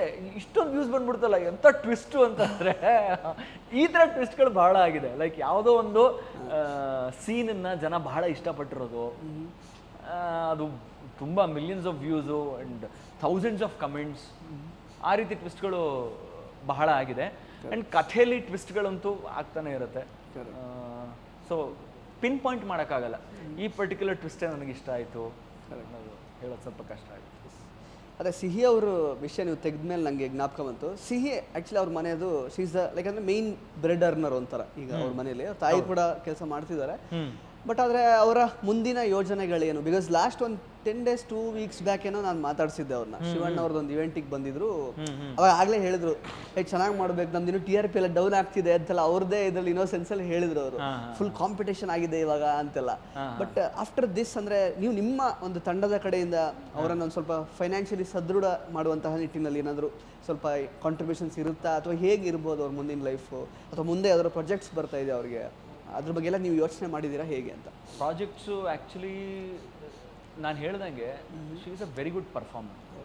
ಯಾರೇ ತುಂಬ ಚೆನ್ನಾಗಿ ಪರ್ಫಾರ್ಮ್ ಮಾಡೋರನ್ನ ನಾನು ತುಂಬ ರೆಸ್ಪೆಕ್ಟ್ ಮಾಡ್ತೀನಿ. ಸೊ ಆ್ಯಕ್ಚುಲಿ ನೀವು ಹೇಳಿದ್ರಲ್ಲ ಲಾಸ್ಟ್ ಡೇ ರಾಮ್ ತುಂಬ ಭಾವುಕರಾದರು ಅಂತ. ರಾಮ್ಗಿಂತ ಜಾಸ್ತಿ ಇವಳು ಭಾವುಕಳಾದ್ಲು. ಅಳ್ತಾ ಇದ್ದಾಳೆ, ಅಳುನೇನು ನಿಲ್ತಾ ಇಲ್ಲ ಅವಳು, ಅಷ್ಟೊಂದು ಅಳ್ತಿದ್ದಾಳೆ. ಯಾಕೆಂತಂದರೆ ಅವಳು ಕೂಡ ಈ ಒಂದು ಪ್ರಾಜೆಕ್ಟು ದಿಸ್ ವಾಸ್ ಅಂದರೆ ತುಂಬ ಲಾಂಗ್ ಪ್ರಾಜೆಕ್ಟ್ ಅವಳಿಗೆ. ಸಣ್ಣ ಪುಟ್ಟ ಪ್ರಾಜೆಕ್ಟ್ಸ್ ಮಾಡಿರ್ತಾಳೆ, ಬಟ್ ಒಂದು ಪ್ರಾಜೆಕ್ಟ್ ಜೊತೆ ಅಸೋಸಿಯೇಟ್ ಆಗಿ 2 ವರ್ಷ ಆಗಿದೆ, ಅದು ಮುಗಿತಾ ಇದೆ ಅಂದಾಗ ಆ ಪುಟ್ಟ ಮಗು ಎಷ್ಟು ಎತ್ತಿದ್ದಾಳೆ ಅಂತಂದರೆ ಅವಳು ಆ ಕ್ಯಾರೆಕ್ಟರ್ ಜೊತೆ ತುಂಬ ಕನೆಕ್ಟ್ ಆಗಿಬಿಟ್ಟಿದ್ಲು. ಸೊ ನಾನು ಅವಳನ್ನ ತಪ್ಕೊಂಡು, ನೋಡಮ್ಮ ಅಳಬಾರ್ದು, ಇದೊಂದು ಪಾತ್ರ ಮುಗ್ದಿದೆ ಅಷ್ಟೇ, ಇನ್ನು ನಿನ್ನ ಜೀವನದಲ್ಲಿ ಸಾಕಷ್ಟು ಪಾತ್ರಗಳನ್ನ ಮಾಡ್ತೀಯಾ, ಬಹಳ ಒಳ್ಳೆ ಕಲಾವಿದೆ ನೀನು, you are born to act ಅಂತ ನಾನು ಹೇಳಿದೆ. ಅವ್ಳು ತುಂಬ ಅಳ್ತಾ ಅದನ್ನೇ ಇಟ್ಕೊಂಡ್ಬಿಟ್ಲು, ಬಾರ್ನ್ ಟು ಆ್ಯಕ್ಟ್ ಅಂತ. I was born to act Sitarama ಅಂದರೆ ಸೀತಾರಾಮನ್ ಬಿಟ್ಕೊಡಕ್ಕೆ ರೆಡಿ ಇಲ್ಲ ಅವಳು. ಇದು ಒಂದೇ ಅವಳ ಜೀವನ, ಇದೊಂದೇ ಈ ಪಾತ್ರ ಇದೆಯಲ್ಲ ಅದಕ್ಕೆ ಸೀಮಿತವಾಗ್ಬಿಟ್ಲು ಅವಳು. ಸೊ ಆ ರೀತಿ ಅವಳ ಒಂದು ಮುಗ್ಧತೆ. ಬಟ್ ಅವಳಿಗಿರೋ ಟ್ಯಾಲೆಂಟ್ಗೆ ಖಂಡಿತವಾಗ್ಲೂ ಅವಳಿಗೆ ಹೆಚ್ಚು ಕೆಲಸ ಸಿಗುತ್ತೆ ಅಂತ ನನಗೆ ಅನ್ನಿಸ್ತಾ ಇದೆ. ಕರೆಕ್ಟ್. ಯಾಕೆಂತಂದರೆ ಅವಳು ಇನ್ನೂ ಬೆಳೀತಾ ಇದ್ದಾಳಲ್ಲ. ಸೊ ಯಾವ ರೀತಿ ಆದಂತಹ ಪಾತ್ರ ಸಿಗುತ್ತೆ ಅಂತ ಈಗಲೇ ಹೇಳೋಕ್ಕಾಗಲ್ಲ. ಸೊ ಯಾವುದೇ ಒಂದು ಕಥೆಯಲ್ಲಿ ಅವಳ ಒಂದು ಏಜ್ಗೆ ಅನುಗುಣವಾಗಿ ಪಾತ್ರಗಳು ಸಿಗ್ತಾ ಹೋಗುತ್ತೆ. Because she is a very good performer ಅಂತ ನನಗನ್ಸುತ್ತೆ. ಅದೇ ನೀವು ಮತ್ತೆ ಅವಾಗಲೇ ಹೇಳಿದ್ರಿ ಅಂದರೆ 2008 ಒಂದು ಸೀರಿಯಲ್ ಮಾಡಿದ್ದು, ಅದಾದಮೇಲೆ ಸಾಕಷ್ಟು ಗ್ಯಾಪ್ ನಂತರ ಇದು ಬಂದಿದ್ದು ಅಂತ. ಬಟ್ ಅಂದರೆ ಕಂಪ್ಲೀಟ್ಲಿ ಈಗ ನೀವು ಫಸ್ಟಿಂದ ನೋಡೋಕೆ ಹೋದ್ರೂ ಲೈಕ್ ಆರ್ಕೆಸ್ಟ್ರಾ ಸಿಂಗರ್ ಆಗಿದ್ದು ಅಥವಾ ಇನ್ನೊಂದಿನೋ ಯಾವುದೋ ಒಂದು ರಾಜ್ ಮ್ಯೂಸಿಕಲ್ ನೀವು ಆ್ಯಂಕರ್ ಆಗಿದ್ದು, ಅದೆಲ್ಲ ಫುಲ್ ಇಡೀ ಜರ್ನಿ ನೋಡ್ಲಿಕ್ಕೆ ಹೋದ್ರು ಕೂಡ ಅಗೇನ್ ಅನ್ಸರ್ಟೈನ್ ಲೈಫ್ ಸ್ಟೈಲ್ ಅಲ್ವಾ. ಸೊ ಇಷ್ಟು ವರ್ಷ ಆದಮೇಲೆ ಈ ಥರದೊಂದು ಸಡನ್ ಒಂದು ಪಾಪ್ಯುಲಾರಿಟಿ ಸಿಗುವಂಥದ್ದು, ಅದು ನಿಮ್ಮದೇ ಹೆಸರಿನ ಪಾತ್ರದ ಮೂಲಕ. ಸೊ ಫುಲ್ ಒಂಥರ ಜರ್ನಿ ಹಿಂದೆ ತಿರುಗಿ ನೋಡುವಾಗ ಏನು ಅನ್ಸುತ್ತೆ ನಿಮಗೆ? ಎಲ್ಲಿಗೆ ಬಂದು ತಲುಪಿದ್ದೀನಿ, ಎಲ್ಲಿಗೆ ತಲುಪಬೇಕು, ಅದರದ್ದೊಂದು ಕ್ಲಾರಿಟಿ ಈಗಲಾದರೂ ಸಿಕ್ಕಿದೆಯಾ ಅಥವಾ ಹೇಗೆ ಅನಿಸುತ್ತೆ ನಿಮಗೆ ನಿಮ್ಮ ಬಗ್ಗೆ ಇವಾಗ? Just as a layman point of ವ್ಯೂಯಿಂದ ಓಕೆ ಅಶೋಕ್ ಬಗ್ಗೆ ಥಿಂಕ್ ಮಾಡಿದಾಗ ಏನು ಅನಿಸುತ್ತೆ ನಿಮಗೆ? ನನ್ನ ಪ್ರಕಾರ ಕಲಿಕೆ ಅಷ್ಟೇ ಸರ್. ಜೀವನ ಒಂದು ಕಲಿಕೆ, ಕೆಲಸ ಒಂದು ಕಲಿಕೆ. ಯಾವತ್ತೂ ನಾವು ಜೀವನದಲ್ಲಾಗಿರ್ಬೋದು, ಕೆಲಸದಲ್ಲಾಗಿರ್ಬೋದು ನಮಗೆಲ್ಲ ಗೊತ್ತು ಅಂತ ನಾವು ಕೂತ್ಕೊಳ್ಳೋಕ್ಕಾಗಲ್ಲ. ಯಾಕೆಂತಂದರೆ ಪ್ರತಿಯೊಂದು ಕ್ಷಣ ನಮ್ಗೆ ಹೊಸದೇನೋ ಹೇಳ್ಕೊಡ್ತಾ ಇರುತ್ತೆ. ಆ್ಯಂಡ್ ನೀವು ಹೇಳ್ದಂಗೆ 2008 ನಾನು ಸೀರಿಯಲ್ ಮಾಡಿ ಆಮೇಲೆ ಸಿನಿಮಾಗಳ ಮೇಲೆ ಯಾಕೆ ಕಾನ್ಸಂಟ್ರೇಟ್ ಮಾಡಿದೆ ಅಂತಂದರೆ, ಹೀಗೆ ಲೈಕ್ ನಾವು ಕೊಲೀಗ್ಸ್ ಜೊತೆ ಮಾತಾಡ್ತಿರ್ತೀವಲ್ಲ, ಅವಾಗ ಕೆಲವೊಬ್ರು ಕೊಲೀಗ್ಸ್ ಏನು ಹೇಳ್ತಾರೆ ಅಂತಂದರೆ, ಆ ಟೈಮಲ್ಲಿ ಇಂಡಸ್ಟ್ರಿ ಬೇರೆ ಥರನೇ ಇತ್ತು. ಲೈಕ್ ರೆಗ್ಯುಲರಾಗಿ ಸಿನಿಮಾಗಳು ಬರೋದು, ಸಿನಿಮಾ ಪ್ರೊಡಕ್ಷನ್ಗಳು ಆಗ್ತಾ ಇರೋದು, ಎಲ್ಲ ಆರ್ಟಿಸ್ಟ್ಗಳಿಗೂ ಕೆಲಸ ಇರೋದು. ಕೋವಿಡ್ ಆದಮೇಲೆ ಸ್ವಲ್ಪ ಬದಲಾಗಿದೆ, ಎಲ್ಲ ಆರ್ಟಿಸ್ಟ್ಗಳಿಗೂ ಕೆಲಸ ಇರೋದು. ಸೊ ಆವಾಗ ಸಿನಿಮಾ ಮೇಲೆ ಕಾನ್ಸಂಟ್ರೇಟ್ ಮಾಡು, ಸಿನಿಮಾ ಮಾಡಿದ್ರೆ ಸಿನಿಮಾ ಮಾಡಿ ಏನಾದರೂ ಯಾವುದೋ ಒಂದು ಸಿನಿಮಾದಲ್ಲಿ ಒಂದು ಕ್ಯಾರೆಕ್ಟರ್ ಕಚ್ಕೊಂತು ಅಂತಂದರೆ ನಿನಗೆ ಒಳ್ಳೆ ಲೈಫು, ಒಳ್ಳೆ ಸಂಭಾವನೆ ಅಂತ ಎಲ್ಲ ತಲೆಯಲ್ಲಿ ಕೂರಿಸಿದಾಗ ಏನಾಗುತ್ತೆ, ಹೌದಪ್ಪ ಸಿನಿಮಾಗೆ ತುಂಬ ಪ್ರಾಮಿನೆನ್ಸ್ ಇದೆ, ಸಿನಿಮಾ ಮಾಡಬೇಕು ಅಂತ ಕಾನ್ಸಂಟ್ರೇಷನ್ ಆ ಕಡೆ ಹೋಗ್ಬಿಡುತ್ತೆ. ಸೊ ಸುಮಾರು ಕರೆಗಳು ಬಂದವು ಸೀರಿಯಲ್ ಕಡೆಯಿಂದ. ಕರೆಗಳು ಬಂದಾಗ ನಾನು ಅದನ್ನೆಲ್ಲ ರಿಜೆಕ್ಟ್ ಮಾಡ್ತಾ ಹೋದೆ, ಸ್ವಲ್ಪ ಸಿನಿಮಾ ಕಡೆ ಕಾನ್ಸಂಟ್ರೇಟ್ ಮಾಡೋಣ ಅಂತ. You believe it or not, ನನಗೆ ರಾಘವೇಂದ್ರ ಹುಣಸೂರ್ ಅವ್ರ ಕಡೆಯಿಂದನೂ ಬಂದಿತ್ತು ಕಾಲು. ಒಂದು ಹಳೇ ಜೊತೆಯಲ್ಲಿ ಅಂದರೆ ಅನಿರುದ್ಧ ಅವ್ರು ಮಾಡ್ತಾರಲ್ಲ ಅದಲ್ಲ, ಅದಕ್ಕಿಂತ ಮುಂಚೆ ಒಂದು ಜೊತೆಯಲ್ಲಿ ಬಂದಿತ್ತು. ಅದರಲ್ಲಿ ಮೇನ್ ಲೀಡ್ಗೆ ನೀನು ಮಾಡು ಅಂತ ನನಗೆ ರಾಘವೇಂದ್ರ ಹುಣಸೂರ್ ಅವ್ರು ಕಾಲ್ ಮಾಡಿದ್ರು. ನಾನು ಇಲ್ಲ ಸರ್ ಇವಾಗ ಸಿನಿಮಾಲ್ ಕಾನ್ಸಂಟ್ರೇಟ್ ಮಾಡ್ತಾ ಇದ್ದೀನಿ, ಇವಾಗ ನಾನು ಸೀರಿಯಲ್ ಮಾಡಲ್ಲ ಅಂತ ಫೋನ್ ಇಟ್ಬಿಟ್ಟಿದ್ದೆ. ಫೋನ್ ಇಟ್ಬಿಟ್ಟು ಕೆಲವು ಕೊಲೀಗ್ಸ್ ಹತ್ರ ನಾನು ಶೇರ್ ಮಾಡ್ಕೊಂಡೆ, ಈ ಥರ ಹುಣಸೂರು ಅವ್ರು ಕಾಲ್ ಮಾಡಿದ್ರು, ಈ ಥರ ಮೇನ್ ಲೀಡಿಗೆ ಅವ್ರು ಹೇಳ್ತಿದ್ದಾರೆ, ಬಟ್ ನಾನು ಸಿನಿಮಾ ಕಾನ್ಸಂಟ್ರೇಟ್ ಮಾಡ್ತಿದ್ದೀನಿ ಅಂತ ಫೋನ್ ಇಟ್ಬಿಟ್ಟೆ ಅಂತ. ಎಲ್ಲ ತಲೆ ಚುಚ್ಕೊಂಡು ನಿನ್ಗೇನು ತಲೆಗಿಲ್ಲ ಕೆಟ್ಟಿದ್ಯೇನೋ, ಮೇನ್ ಲೀಡ್ಗೆ ಒಂದು ಆಫರ್ ಬಂದಿದೆ, ನೀನು ಅದನ್ನು ಮಾಡೋದು ಬಿಟ್ಬಿಟ್ಟು. ಬಟ್ ನನ್ನ ತಲೆಯಲ್ಲಿ ಬೇರೆದು ಕೂರಿಸ್ಬಿಟ್ಟಿದ್ರು, ಸಿನಿಮಾ ಮಾಡಬೇಕು, ಸಿನಿಮಾಲಿ ಹೆಸರು ಮಾಡಬೇಕು ಅನ್ನೋದು ಕೂರಿಸಿದ್ರು. ಇದು ನನ್ನ ತಲೆಗೆ ಬರಲಿಲ್ಲ. ಸೊ ಸೀರಿಯಲ್ ಮಾಡಬಾರ್ದು ಅಂತ ಇರಲಿಲ್ಲ, ಬಟ್ ಆ ಟೈಮಲ್ಲಿ ಮೈಂಡ್ ಸೆಟ್ ಹೇಗಿತ್ತೋ, ಮೈಂಡಲ್ಲಿ ಏನು ಕೂರಿಸಿದ್ರು ಅದ್ರ ಪ್ರಕಾರ ಆವಾಗ ನಾನು ಡಿಸೈಡ್ ಮಾಡಿಬಿಟ್ಟೆ. ಮೋಸ್ಟ್ಲಿ ರಾಘವೇಂದ್ರ ಹುಣಸೂರ್ ಅವರು ಇವಾಗ ನಾನು ಎಲ್ಲೂ ಸೀರಿಯಲ್ ಮಾಡೋಕ್ಕಾಗಲ್ಲ, ನಾನು ಸೀರಿಯಲ್ ಇಂಡಸ್ಟ್ರಿಗೆ ನಾನು ಬರೋಕ್ಕೆ ಆಗಲ್ಲ, ನಾನು ಕಂಪ್ಲೀಟ್ ಬ್ಯಾನ್, ನಾನು ಅವ್ರಿಗೆ ಬೇಡ ಅಂದ್ಬಿಟ್ಟಿದ್ದೀನಿ, ಮೋಸ್ಟ್ ಪ್ರಾಬ್ಲಿ ಬ್ಯಾನ್ ಅಂತ ನಾನು ಸುಮ್ಮನೆ ಆಗ್ಬಿಟ್ಟಿದ್ದೆ.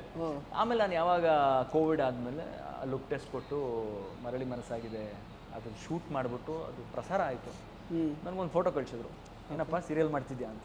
ರಾಘವೇಂದ್ರ ಅವರೇ ಸೀರಿಯಲ್ ಮಾಡ್ತಿದ್ಯಾ ನೀನು? ಹೌದು ಸರ್ ಮಾಡ್ತಿದ್ದೀನಿ, ಯಾವ್ದಾದ್ರು ಇದ್ರೆ ಹೇಳಿ ಮಾಡ್ತೀನಿ ಸರ್ ಅಂತ. ಆ್ಯಂಡ್ ಅವರೇ ಆ್ಯಕ್ಚುಲಿ ನನಗೆ ರೆಫರ್ ಮಾಡೋದು ಸೀತಾರಾಮಕ್ಕೆ. ಸೊ ಆ ಥರ ಗ್ರಜಸ್ ಏನು ಇಟ್ಕೊಳ್ಳಲ್ಲ. ಓಕೆ, ಅವ್ರು ಖುಷಿ ಆಯಿತು ನಾನು ಮತ್ತೆ ಬಂದು. ಪರವಾಗಿಲ್ಲ, ಅವ್ರು ಸಲಹೆ ಇಟ್ಕೊಂಡಿಲ್ವಲ್ಲ. ನಾನು ಕೇಳ್ದಾಗ ಬೇಡ ಅಂದ್ಬಿಟ್ಟು ಅವ್ರು ನನ್ನ ಗುರುಗಳು. ಆ್ಯಕ್ಚುಲಿ ಸುವರ್ಣ ಬಂತಲ್ಲ ಸ್ಟಾರ್ಟಿಂಗಲ್ಲಿ, ಸುವರ್ಣಲ್ಲಿ ನಾನು ಹೃದಯ ಅಂತ ಒಂದು ಕಾರ್ಯಕ್ರಮ ಮಾಡ್ತಿದ್ದೆ, ವಿಜೆ ಆಗಿದ್ದಲ್ಲ, ಆಂಕರ್ ಆಗಿದ್ದಲ್ಲ, ಅವರೇ ಗುರುಗಳು. ಅವರೇ ನಮಗೆ ಲೈಕ್ ಸೆಲೆಕ್ಟ್ ಮಾಡಿ ಆ್ಯಸ್ ಅ ವಿಜೆ ನನ್ನನ್ನು ಸೆಲೆಕ್ಟ್ ಮಾಡಿ ಒಂದು 3 ತಿಂಗಳು ಟ್ರೈನಿಂಗ್ ಕೊಟ್ಟು. ಸೊ ನನಗೆ ಆ ಟೈಮಿಂದಾನೇ ಪರಿಚಯ, 2006 2007 ಆ ಟೈಮಿಂದಾನೇ ಪರಿಚಯ. ಅದೇ ನೀವು ಆಗ ಸೀರಿಯಲ್ ಬೇಡ ಅಂದ್ಕೊಂಡ ಟೈಮಲ್ಲಿ ಸಿನಿಮಾಗಳು ಸ್ವಲ್ಪ ಹವಾ ನಡೀತಾ ಇತ್ತು, ಮಾಡ್ತಿದ್ದೆ. ಅದೇ ಬಟ್ ಬರೀ ಸಿನಿಮಾಗಳು ಮಾತ್ರ ಮಾಡ್ತಿರ್ಲಿಲ್ಲ, ರಾಜ್ ಮ್ಯೂಸಿಕಲ್ಲೂ ಕೂಡ ನಾನು ಆ್ಯಸ್ ಎನ್ ಎಂಪ್ಲಾಯಿ ಆಗಿ ಸೇರ್ಕೊಂಡಿದ್ದೆ. ಅಲ್ಲೂ ನಾನು ವಿಜಯಿಂಗ್ ಮಾಡಿಕೊಂಡು, ನಾನು ಹೇಳ್ದಂಗೆ ನಮ್ಮ CEO ಬಂದು ಸೆಂದಿಲ್ ಕುಮಾರ್ ಅಂತ, ಅವ್ರು ಬಹಳ ಸಪೋರ್ಟಿವ್ ಆಗಿದ್ರು. ಈ ಥರ ಯಾವ್ದಾದ್ರು ಒಂದು ಸಿನಿಮಾ ಶೂಟಿಂಗ್ ಒಂದು 10 ದಿನ ಹೋಗ್ತೀನಿ ಅಂತಂದರೆ, ಓಕೆ ನಿಂದೇನಿದೆ ಪೋರ್ಷನು ನೀನು ರೆಕಾರ್ಡ್ ಮಾಡಿಟ್ಕೋ ಆಮೇಲೆ ಹೋಗು ಅಂತ ಆ ರೀತಿ ಎಲ್ಲ ಸಪೋರ್ಟ್ ಮಾಡ್ತಿದ್ರು. ಅವ್ರು ಬಿಟ್ಟು ಹೋದ್ಮೇಲೆ ಸ್ವಲ್ಪ ನನಗಲ್ಲಿ ಕಷ್ಟ ಆಗೋಯ್ತು, ಹೊರತು ಅವ್ರಿದ್ದಾಗ ನನಗೇನು ಪ್ರಾಬ್ಲಮ್ ಇರಲಿಲ್ಲ. ಸೊ ಸಿನಿಮಾ ಮತ್ತು ನಾನು ಇದೆರಡನ್ನೂ ನಾನು ಮ್ಯಾನೇಜ್ ಮಾಡ್ಕೊಂಡು ಹೋಗ್ತಿದ್ದೆ. ಅವ್ರು ಬಿಟ್ಟು ಹೋದ್ಮೇಲೆ ನನಗೆ ಸ್ವಲ್ಪ ಕಷ್ಟ ಆಗೋಯ್ತು, ನನ್ನ ಕೈಲಿ ಎರಡೂ ಮ್ಯಾನೇಜ್ ಮಾಡೋಕ್ಕಾಗಲಿಲ್ಲ. ಯಾಕೆಂತಂದ್ರೆ ಇಲ್ಲಿ ಮ್ಯಾನೇಜ್ಮೆಂಟ್ ಚೇಂಜ್ ಆಗಿತ್ತು. ಸೊ ರಜಾ ಗಿಜಾ ಎಲ್ಲ ಕೊಡ್ತಿರ್ಲಿಲ್ಲ, ಐದರ್ ಇದು ಮಾಡು ಐದರ್ ಅದು ಮಾಡೋ ಅನ್ನೋ ಥರ ಇತ್ತು. ಆಮೇಲೆ ನನಗೇನಂತಂದರೆ ಬೀಯಿಂಗ್ ಏನ್ ಆರ್ಟಿಸ್ಟು ಕ್ರಿಯೇಟಿವ್ ಆಗಿ ನನ್ನ ಮೈಂಡ್ ಬ್ಲಾಕ್ ಆಗಿಬಿಟ್ರೆ ನನ್ನ ಕೈಲಿ ಕೆಲಸ ಮಾಡೋಕ್ಕಾಗಲ್ಲ. ಸೊ ಅಲ್ಲೊಂಥರ ಕ್ರಿಯೇಟಿವ್ ಬ್ಲಾಕೇಜ್ ಥರ ಆಗೋಯ್ತು. ಹಾಗಾಗಿ ನಾನು ಆ ಕೆಲಸ ಬಿಟ್ಟೆ. ಆ ಕೆಲಸ ಬಿಟ್ಟಾದ್ಮೇಲೆ ಬರೀ ಸಿನಿಮಾದಲ್ಲೇ ನಾನು ಸರ್ವೈವ್ ಆದೆ 1.5 ವರ್ಷ. ನನಗೇನು ಪ್ರಾಬ್ಲಮ್ ಆಗಲಿಲ್ಲ, 1.5 ವರ್ಷ ನಾನು ಸರ್ವೈವ್ ಆಗಿದ್ದೀನಿ ಸಿನಿಮಾದಲ್ಲಿ. ಆಮೇಲೆ ಕೋವಿಡ್ ಬಂದು ಎಲ್ಲ ಚೇಂಜ್ ಆಗುತ್ತೆ. ಕರೆಕ್ಟ್. ಅದೇ ಆಗ ಸಿನಿಮಾಗೆ ಪ್ರಾಶಸ್ತ್ಯ ಕೊಟ್ಟಿದ್ರಿ. ಈಗ ಆ್ಯಕ್ಚುಲಿ ಸಿಚುವೇಶನ್, ಈಗ ಕರೆಂಟ್ ಸಿಚುವೇಶನ್ ಗೊತ್ತಿರುತ್ತೆ ನಿಮಗೆ. ಈ ಸೀರಿಯಲಲ್ಲಿ ಇರೋರೆ ಪರವಾಗಿಲ್ಲಪ್ಪ, ಈ ಸೇಫ್ ಝೋನಲ್ಲಿ ಇದ್ದಾರೆ ಅನ್ನೋ ಥರ ಸಿಚುವೇಶನ್. ಒಳ್ಳೊಳ್ಳೆ ಆರ್ಟಿಸ್ಟ್ಗಳಿದ್ದಾರೆ ಸೀರಿಯಲ್, ಎಷ್ಟು ಒಳ್ಳೊಳ್ಳೆ ಆರ್ಟಿಸ್ಟ್ಗಳಿದ್ದಾರೆ. I am amazed. ನಾನೊಂಥರ ನ್ಯೂ ಕಮರ್ ಥರ ಆಗ್ಬಿಟ್ಟಿದ್ದೀನಿ ನಿಜವಾಗ್ಲೂ ನಿಮ್ಗೆ ಹೇಳ್ಬೇಕು ಅಂತಂದ್ರೆ. ಆರ್ಟಿಸ್ಟ್ಗಳನ್ನ ನೋಡಿ, ಸೀರಿಯಲಲ್ಲಿ ಆಕ್ಟ್ ಮಾಡ್ತಾ ಇರ್ತಕ್ಕಂಥ ಆರ್ಟಿಸ್ಟ್ಗಳನ್ನ ನೋಡಿ ನನಗೆ ಒಂಥರ ನ್ಯೂ ಕಮರ್ ಥರ ಫೀಲ್ ಆಗ್ತಿದೆ. ಅಯ್ಯೋ, ನಾನು ಇನ್ನೂ ಕಲಿಯೋದು ಬಹಳಷ್ಟಿದೆ ಅಂತ ನನಗೆ ಅನಿಸ್ತಾ ಇದೆ. ಅಷ್ಟು ಒಳ್ಳೊಳ್ಳೆ ಆರ್ಟಿಸ್ಟ್ ಇದ್ದಾರೆ. That is very. ಸೊ ಇವಾಗ ಸಿನಿಮಾ ಸ್ವಲ್ಪ ಡೌನ್ ಆಗಿಬಿಟ್ಟಿದೆ. ಸೊ ಈ ಹಂತದಲ್ಲಿ ನಿಮ್ಮ ನೆಕ್ಸ್ಟ್ ಮುಂದಿನ ನಡೆ ಯಾವ ಥರ ಇರುತ್ತೆ ಅಂತ? ಬಿಕಾಸ್ ಆಲ್ಮೋಸ್ಟ್ ನಮಗೇನೆ ನಾವು ನೋಡ್ತಾ ಇರ್ತೀವಲ್ಲ, ಈಗ ನಾವು ಪ್ರತಿ ವಾರ ನಾವು ಸಿನಿಮಾಗಳನ್ನು ನೋಡ್ತೀವಿ, ಹೆಂಗೆ ಪರ್ಫಾರ್ಮ್ ಮಾಡ್ತಾ ಇದೆ ಕನ್ನಡ ಸಿನಿಮಾಗಳು ಥಿಯೇಟ್ರಲ್ಲಿ. ಎಸ್ಪೆಷಲಿ 2025ರಲ್ಲಂತೂ ತುಂಬ ನೀರಸ ಪ್ರತಿಕ್ರಿಯೆ ಜನಗಳಿಂದ. ಅದನ್ನ ನೋಡುವಾಗ ಸೀರಿಯಲ್ ಆ್ಯಕ್ಟರ್ಸ್ ಲೈಫ್ ಒಂಥರ ಗೌರ್ಮೆಂಟ್ ಜಾಬ್ ಥರ, ಒಳ್ಳೆ ಸ್ಯಾಲ್ರಿನೂ ಬರ್ತಾ ಇರುತ್ತೆ, ಜೊತೆಗೆ ಒಳ್ಳೆ ರೆಕಗ್ನಿಷನ್ ಸಿಗ್ತಿರುತ್ತೆ. ಇನ್ಸ್ಟೆಂಟ್ ರೆಕಗ್ನಿಷನ್, ಅಲ್ಲೇ ಪ್ರೋಮೋಸ್ ಬರುತ್ತೆ, ಅಲ್ಲೇ ಇಮಿಡಿಯೇಟ್ ಆಗಿ ಜನ ಕನೆಕ್ಟ್ ಆಗ್ತಿರ್ತಾರೆ, ಆ ಥರದ್ದೆಲ್ಲ. ಸೊ ಈ ಥರ ಸಿಚುವೇಶನ್ ಅಲ್ಲಿ ಅದು ಟಾಪ್ ಒಂದು ಸೀರಿಯಲ್ ಅಲ್ಲಿ ಕಾಣಿಸ್ಕೊಂಡು ಅದು ಸಖತ್ತು ಹೆಸರು ಮಾಡಿ ಈಗ ಈ ಹಂತಕ್ಕೆ ಬಂದು ನಿಂತಿದ್ದೀರಾ. ಅದು ಸ್ಟಾಪ್ ಆಗೋಕ್ಕಾಗಿದೆ. ನೆಕ್ಸ್ಟ್ ನಡೆ ಏನಿರುತ್ತೆ? ಮತ್ತೆ ಮುಂದಿನ ಸೀರಿಯಲ್ಲೇ ಮಾಡ್ತೀರಾ ಹೇಗೆ ಅಂತ? ಏನ್ ಗೊತ್ತಾ ಸುಜಯ್, ಈ ಸಿನಿಮಾ ಅನ್ನೋದು ಒಂಥರ ಮರೀಚಿಕೆ ಇದ್ದಂಗೆ ಆಯ್ತಾ. ಇನ್ನೇನು ಕೈಗೆ ಸಿಕ್ತು ಅನ್ನೋಷ್ಟರಲ್ಲಿ ಮಾಯ ಆಗ್ಬಿಟ್ಟಿರುತ್ತೆ ಆ ಥರ. ಬಟ್ ಅದು ಬೇಕು, ಅದಿಲ್ಲದೆ ಏನೋ ಕಷ್ಟ ಒಬ್ಬ ಆರ್ಟಿಸ್ಟ್ಗೆ ಇರುತ್ತದು. ಬಟ್ ಸೀರಿಯಲ್ ಇಲ್ಲದೆ ಹೋದರೆ ಇದನ್ನೇ ನಂಬ್ಕೊಂಡು ಬಂದಿರ್ತಾರೆ ಗೊತ್ತಾ. ನಾನು ಹೇಳ್ತಿರೋದು ಆರ್ಟಿಸ್ಟ್ ಆಗಿರ್ಬೋದು, ಟೆಕ್ನಿಷಿಯನ್ಸ್ ಆಗಿರ್ಬೋದು. ಸೀರಿಯಲ್ ಇಲ್ಲದೆ ಹೋದರೆ ಇದನ್ನೇ ನಂಬ್ಕೊಂಡು ಬಂದಿರತಕ್ಕಂಥ ಆರ್ಟಿಸ್ಟು ಮತ್ತು ಟೆಕ್ನಿಷಿಯನ್ಸ್ಗೆ ಭಾಳ ಕಷ್ಟ ಆಗ್ಬಿಡುತ್ತೆ ಜೀವನ ಮಾಡೋದು. ಬೇಕೇ ಬೇಕು. ಸೊ ಇನ್ ದ್ಯಾಟ್ ವೇ ನಾನು ಸೀರಿಯಲ್ಗಳನ್ನ ಬಹಳ ರೆಸ್ಪೆಕ್ಟ್ ಮಾಡ್ತೀನಿ. ಯಾಕೆಂತಂದ್ರೆ ನಾನು ಇದನ್ನೇ ನಂಬ್ಕೊಂಡು ಬಂದಿರೋದು. ನನಗೆ ಬೇರೆ ಯಾವ ಆದಾಯನೂ ಇಲ್ಲ, ಅಥವಾ ನಾನು ಬೇರೆ ಯಾವುದೇ ಒಂದು ಕೆಲಸ ಮಾಡೋ ಮನಸ್ಸು ಕೂಡ ಇಲ್ಲ. ನಾನು ಮಾಡಿದ್ರೆ ಇದನ್ನೇ ಮಾಡಬೇಕು, ಯಾಕೆಂತಂದ್ರೆ ಐ ಆಮ್ ಹ್ಯಾಪಿ ಹಿಯರ್. ನನಗೆ ಈ ಕೆಲಸ ಭಾಳ ಖುಷಿ ಕೊಡ್ತಿದೆ. ಸೊ ನಾನು ತುಂಬ ರೆಸ್ಪೆಕ್ಟ್ ಮಾಡ್ತೀನಿ. ನಾನು ಕಿರುತೆರೆ, ನಾನು ಸೀರಿಯಲ್ಗಳನ್ನ ಭಾಳ ರೆಸ್ಪೆಕ್ಟ್ ಮಾಡ್ತೀನಿ. ಆ್ಯಂಡ್ ಎಲ್ಲೋ ಒಂದು ಕಡೆ ಒಂದು ಒಳ್ಳೆ ಪಾತ್ರ ಬಂತು ಸಿನಿಮಾದಲ್ಲಿ ಅಂತಂದರೆ ನಾನು ಅದನ್ನು ಬಿಡಲ್ಲ, ನಾನು ಖಂಡಿತವಾಗ್ಲೂ ಅದನ್ನು ಮಾಡ್ತೀನಿ. ಓಕೆ. ಸೊ ಎರಡನ್ನೂ ಬ್ಯಾಲೆನ್ಸ್ ಮಾಡ್ಕೊಂಡು ಹೋಗ್ತಿದ್ದೀನಿ ಸದ್ಯಕ್ಕೆ. ಓಕೆ. ಸೊ ನೆಕ್ಸ್ಟ್ ಯಾವುದೆಲ್ಲ ಈಗ ಆಫರ್ಸ್ ಬಂದಿದೆ, ಏನು ಮಾಡ್ತಾ ಇದ್ದೀರಾ, ಹೇಗೆ ಅಂತ? ಅದೇ ಇವಾಗ ಸೀತಾರಾಮ ಆದಮೇಲೆ ಸ್ವಲ್ಪ ಮಾತುಕತೆ ನಡೀತಿದೆ. ಯಾವುದೇ ಒಂದು ಪ್ರಾಜೆಕ್ಟ್ ಇನ್ನೂ ಓಕೆ ಮಾಡಿಲ್ಲ. ಸಿನಿಮಾಗಳು ಕೂಡ ನಡೀತಿದೆ, ಅದು ಕೂಡ ಮಾತುಕತೆ ನಡೀತಿದೆ. ಸೊ ಯಾವುದೋ ಒಂದು ಲೈಕ್ ಇಷ್ಟ ಆಯಿತು ಪಾತ್ರ, ಟೀಮ್ ಇಷ್ಟ ಆಯಿತು ಅಂತಂದ್ರೆ ನಾನು ಖಂಡಿತವಾಗ್ಲೂ ಮಾಡ್ತೀನಿ. ಬಟ್ ಈಗಲೇ ನಾನೇನು ಹೇಳೋಕ್ಕಾಗಲ್ಲ, ನಾನು ಇದನ್ನೇ ಮಾಡ್ತಿದ್ದೀನಿ ಅದನ್ನೇ ಮಾಡ್ತಿದ್ದೀನಿ ಅನ್ನೋ ಥರದಲ್ಲಿ ಏನೂ ಇಲ್ಲ. ಇನ್ನೂ ಮಾತುಕತೆಯಲ್ಲಿದೆ. ಅಶೋಕ್ ಅವರು ಆ್ಯಕ್ಚುಲಿ ಒಳ್ಳೆ ಹಾಡುಗಾರರು ಕೂಡ ಹೌದು, ಜೊತೆಗೆ ಒಳ್ಳೆ ಡ್ಯಾನ್ಸ್ ಮಾಡ್ತೀರಾ. ಆ್ಯಕ್ಚುಲಿ ಅದು ನಿಮಗೆ ಸಾಂಗ್ ಕೇಳಿದಾಗ ನಿಮಗೆ ಡ್ಯಾನ್ಸ್ ಮಾಡದೇ ಇರೋಕ್ಕಾಗಲ್ಲ ಅಂತೆಲ್ಲ ನೀವು ಪೋಸ್ಟ್ ಎಲ್ಲ ಮಾಡ್ಕೊಂಡಿದ್ರಿ ಆ್ಯಕ್ಚುಲಿ. ಸೊ ಅಂದರೆ ಹಿಂಗೆ. ಮತ್ತು ಇನ್ನೊಂದು ನನ್ನ ವಿಷಯ ಎಲ್ಲೋ ಒಂದು ಕಡೆ ಓದಿದ್ದಷ್ಟೇ, ಸಮ್ ಆ್ಯಂಟೀರಿಯರ್ ಲಿಗಮೆಂಟ್ ಟೇರ್ ಥರನೋ ಏನೋ ಸಮಥಿಂಗ್ ಆಗಿದೆ ನಿಮಗೆ, ಅದರಿಂದ ಸ್ವಲ್ಪ ಸಮಸ್ಯೆ ಡ್ಯಾನ್ಸ್ ಮಾಡುವಾಗೆಲ್ಲ ಅಂತ. ಬಟ್ ಏನು ಅದು ಎಕ್ಸಾಕ್ಟ್ಲಿ ಏನಾಗಿತ್ತು ನಿಮ್ಮ ಕಾಲಿಗೆ ಅಂತ? ಏನಿಲ್ಲ, ನನಗೆ 2 ಸಲ ಆಪರೇಷನ್ ಆಗಿದೆ ಮಂಡಿಗೆ. ಅದೊಂದು ಲಿಗಮೆಂಟ್ ಬರುತ್ತೆ, ACL ಲಿಗಮೆಂಟ್ ಅಂತ. ಅದು ನಮ್ಮ ಈ ಕೆಳಗಡೆದೇನಿದೆ ಇದನ್ನ ಫೀಮರ್ ಬೋನ್ ಅಂತ ಹೇಳ್ತೀವಿ. ಆ ಬೋನ್ನ ಮುಂದ್ಗಡೆ ಬಂದು ಹಿಂಗೆ ಟ್ವಿಸ್ಟ್ ಆಗದೆ ಇರೋ ತರ ತಡಿಯತ್ತೆ ಆ ಒಂದು ಲಿಗಮೆಂಟು. ಸೊ ಹೀಗೆ ಓಡ್ಬೇಕಾದ್ರೆ ಬಿದ್ದು ಆ ಲಿಗಮೆಂಟ್ ಟೇರ್ ಆಯ್ತು. ಸೊ ಓಡ್ಬೇಕಾದ್ರೆ ಬಿದ್ದು. I am not a sports person. ಸುಮ್ಮನೆ ಓಡ್ತಿದ್ದೆ, ನೋಡೋಣ ನೀನು ಫಸ್ಟ್ ಬರ್ತೀಯಾ ನಾನು ಫಸ್ಟ್ ಬರ್ತೀಯಾ ಅನ್ಕೊಂಡು ಓಡ್ಬೇಕಾದ್ರೆ. ಅದು SSLC ಮಕ್ಕಳು ಸೀರಿಯಲ್ ಮಾಡ್ತಿದ್ನಲ್ಲ 2008 2009 ಆ ಟೈಮಲ್ಲಿ ಓಡ್ಬೇಕಾದ್ರೆ ಬಿದ್ದೆ. ಡೈರೆಕ್ಟ್ ಮಂಡಿ ಮೇಲೆ ಬಿದ್ದಿರೋದ್ರಿಂದ ಆ ಲಿಗಮೆಂಟ್ ಸ್ವಲ್ಪ ಲೈಟಾಗಿ ಟೇರ್ ಆಗಿತ್ತು. ಆ ಟೈಮಲ್ಲಿ ಡಾಕ್ಟ್ರಿಗೆ ತೋರಿಸಿದ್ದಕ್ಕೆ ನೀವು ಇದು ಲಿಗಮೆಂಟ್ ಟೇರ್ ಆಗಿದೆ, ಆಪರೇಷನ್ ಮಾಡಿಸ್ಬೇಕಾಗುತ್ತೆ, ಇಲ್ಲಿ ಹೋದ್ರೆ ಹೋಗ್ತಾ ಹೋಗ್ತಾ ನಿಮಗೆ ಪ್ರಾಬ್ಲಮ್ ಆಗುತ್ತೆ, ನೀವು ಡ್ಯಾನ್ಸ್ ಮಾಡೋಕ್ಕಾಗಲ್ಲ, ಆಮೇಲೆ ಸ್ಟೆಪ್ಸ್ ಹತ್ತಕ್ಕಾಗಲ್ಲ, ಆ ಥರ ಎಲ್ಲ ಸ್ವಲ್ಪ ಹೇಳಿ ಹೆದರಿಸ್ಬಿಟ್ರು. ಆ ಟೈಮಲ್ಲಿ ಇಂಟರ್ನೆಟ್ ಎಲ್ಲ ಏನು ಇರಲಿಲ್ಲ. ಸೊ ಹಾಗಾಗಿ ಡಾಕ್ಟ್ರ್ ಏನು ಹೇಳ್ತಾರೋ ಅದೇ ವೇದವಾಕ್ಯ ಆಗಿತ್ತು. ಈಗಲಾದರೂ ನಾವು ಡಾಕ್ಟರ್ ಹತ್ರ ಮಾತಾಡಿದ್ರೆ ನಾವು ಗೂಗಲಲ್ಲಿ ಚೆಕ್ ಮಾಡ್ತೀವಿ, ಇಲ್ಲಿ ಹೋದ್ರೆ ಒಂದು ಸೆಕೆಂಡ್ ಒಪಿನಿಯನ್ ತೊಗೊತೀವಿ. ಸೆಕೆಂಡ್ ಒಪಿನಿಯನ್ ಏನು 3, 4, 5 ಎಷ್ಟೋ ಒಪಿನಿಯನ್ಗಳು ತೊಗೊತೀವಿ. ಬಟ್ ಆ ಟೈಮಲ್ಲಿ ಡಾಕ್ಟರ್ ಹೇಳಿದ್ದೆ ವೇದವಾಕ್ಯ ಆಗಿತ್ತು. ಅಯ್ಯೋ ಹೌದಾ, ನಾನು ಡ್ಯಾನ್ಸ್ ಮಾಡೋಕ್ಕಾಗಲ್ವಾ, ಹಾಗಾದ್ರೆ ಆಪರೇಷನ್ ಮಾಡಿಸ್ಕೊಂಡ್ಬಿಡ್ತೀನಿ ಅಂತ ಮಾಡಿಸ್ಕೊಂಡೆ. ಬಟ್ ಆಪರೇಷನ್ ಮಾಡಿಸ್ಕೊಂಡಾದ್ಮೇಲೆ ಫಿಸಿಯೋಥೆರಪಿ ಸೆಷನ್ಸ್ ಮಾಡಬೇಕು ಅನ್ನೋದು ನನಗೆ ಯಾರೂ ಹೇಳಲಿಲ್ಲ. ಆ ಫಿಸಿಯೋಥೆರಪಿ ಸೆಷನ್ಸ್ ಆಗಿರ್ಬೋದು, ಸ್ಟ್ರೆಂಥನಿಂಗ್ ಎಕ್ಸಸೈಸಸ್ ಆಗಿರ್ಬೋದು, ಅದು ಯಾವುದೂ ನಾನು ಮಾಡಲಿಲ್ಲ. ಅದೇನಾಗೋಯ್ತು, 10 ವರ್ಷದಲ್ಲಿ ಕಾಲಕ್ರಮೇಣ ನಾನು ಏನು ರೀಕನ್ಸ್ಟ್ರಕ್ಷನ್ ಮಾಡಿಸ್ಕೊಂಡಿದ್ನೋ, ಆ ಲಿಗಮೆಂಟ್ ಆಪರೇಷನ್ ಮಾಡಿಸ್ಕೊಂಡಿದ್ನೋ, ಅದೇನಾಗುತ್ತೆ ಅಂತಂದ್ರೆ ಇಲ್ಲಿಂದ ಒಂದು ಲಿಗಮೆಂಟ್ ತೆಗೆದ್ಬಿಟ್ಟು ಇಲ್ಲಿಗೆ ಹಾಕ್ತಾರೆ. ಈ ಕಾಲಿಂದ ಒಂದು ಲಿಗಮೆಂಟ್ ತೆಗೆದ್ಬಿಟ್ಟು ಈ ಕಾಲಿಗೆ ಹಾಕ್ತಾರೆ.